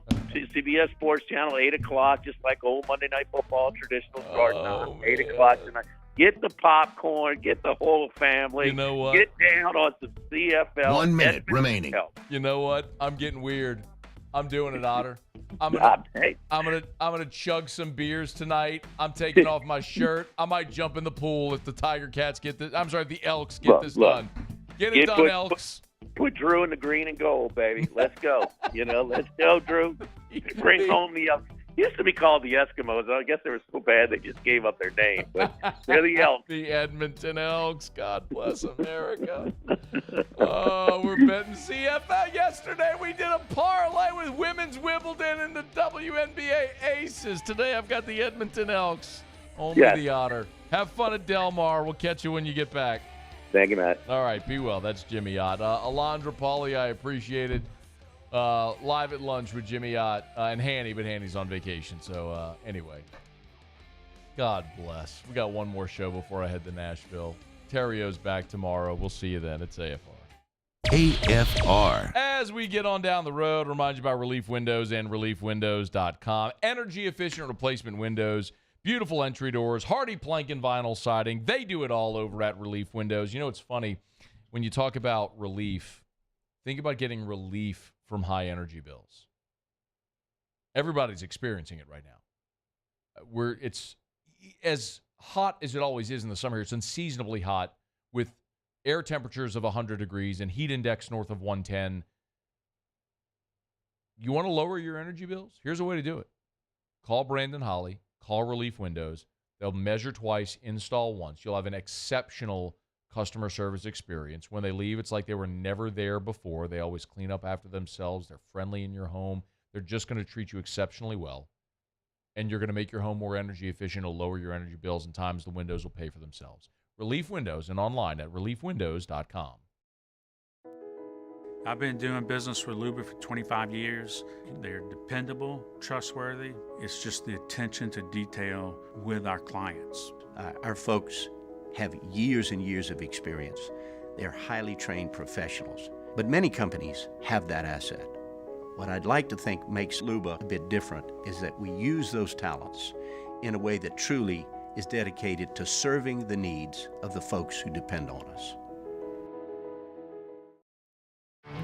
There it is, the extra mile, on the border of expected and extraordinary for those willing to go further, like vans customized for work or play, with safety and tech to keep you connected, supported by a 5-star sales, service, and finance team, and backed by the 1-star you know. So go the extra mile. It's never crowded, because so few have what it takes to go there. Mercedes-Benz Vans. Hi, I'm Brandon Landry, founder and CEO of Walker. Hi, my name is Dr. Craig Green. This is Ryan Terrio with HUDCORoofing.com. Hey, it's Matt Moscona. No matter how big your commercial roofing job, HUDCO can help. My patients come to me because they trust that I can get the job done at a high level. Ryan Terrio and Richard Tilley have the same level of trust when it comes to roofing. If you have a roofing issue, call HUDCO Roofing. Give us a call, 364-1007, and we'll come to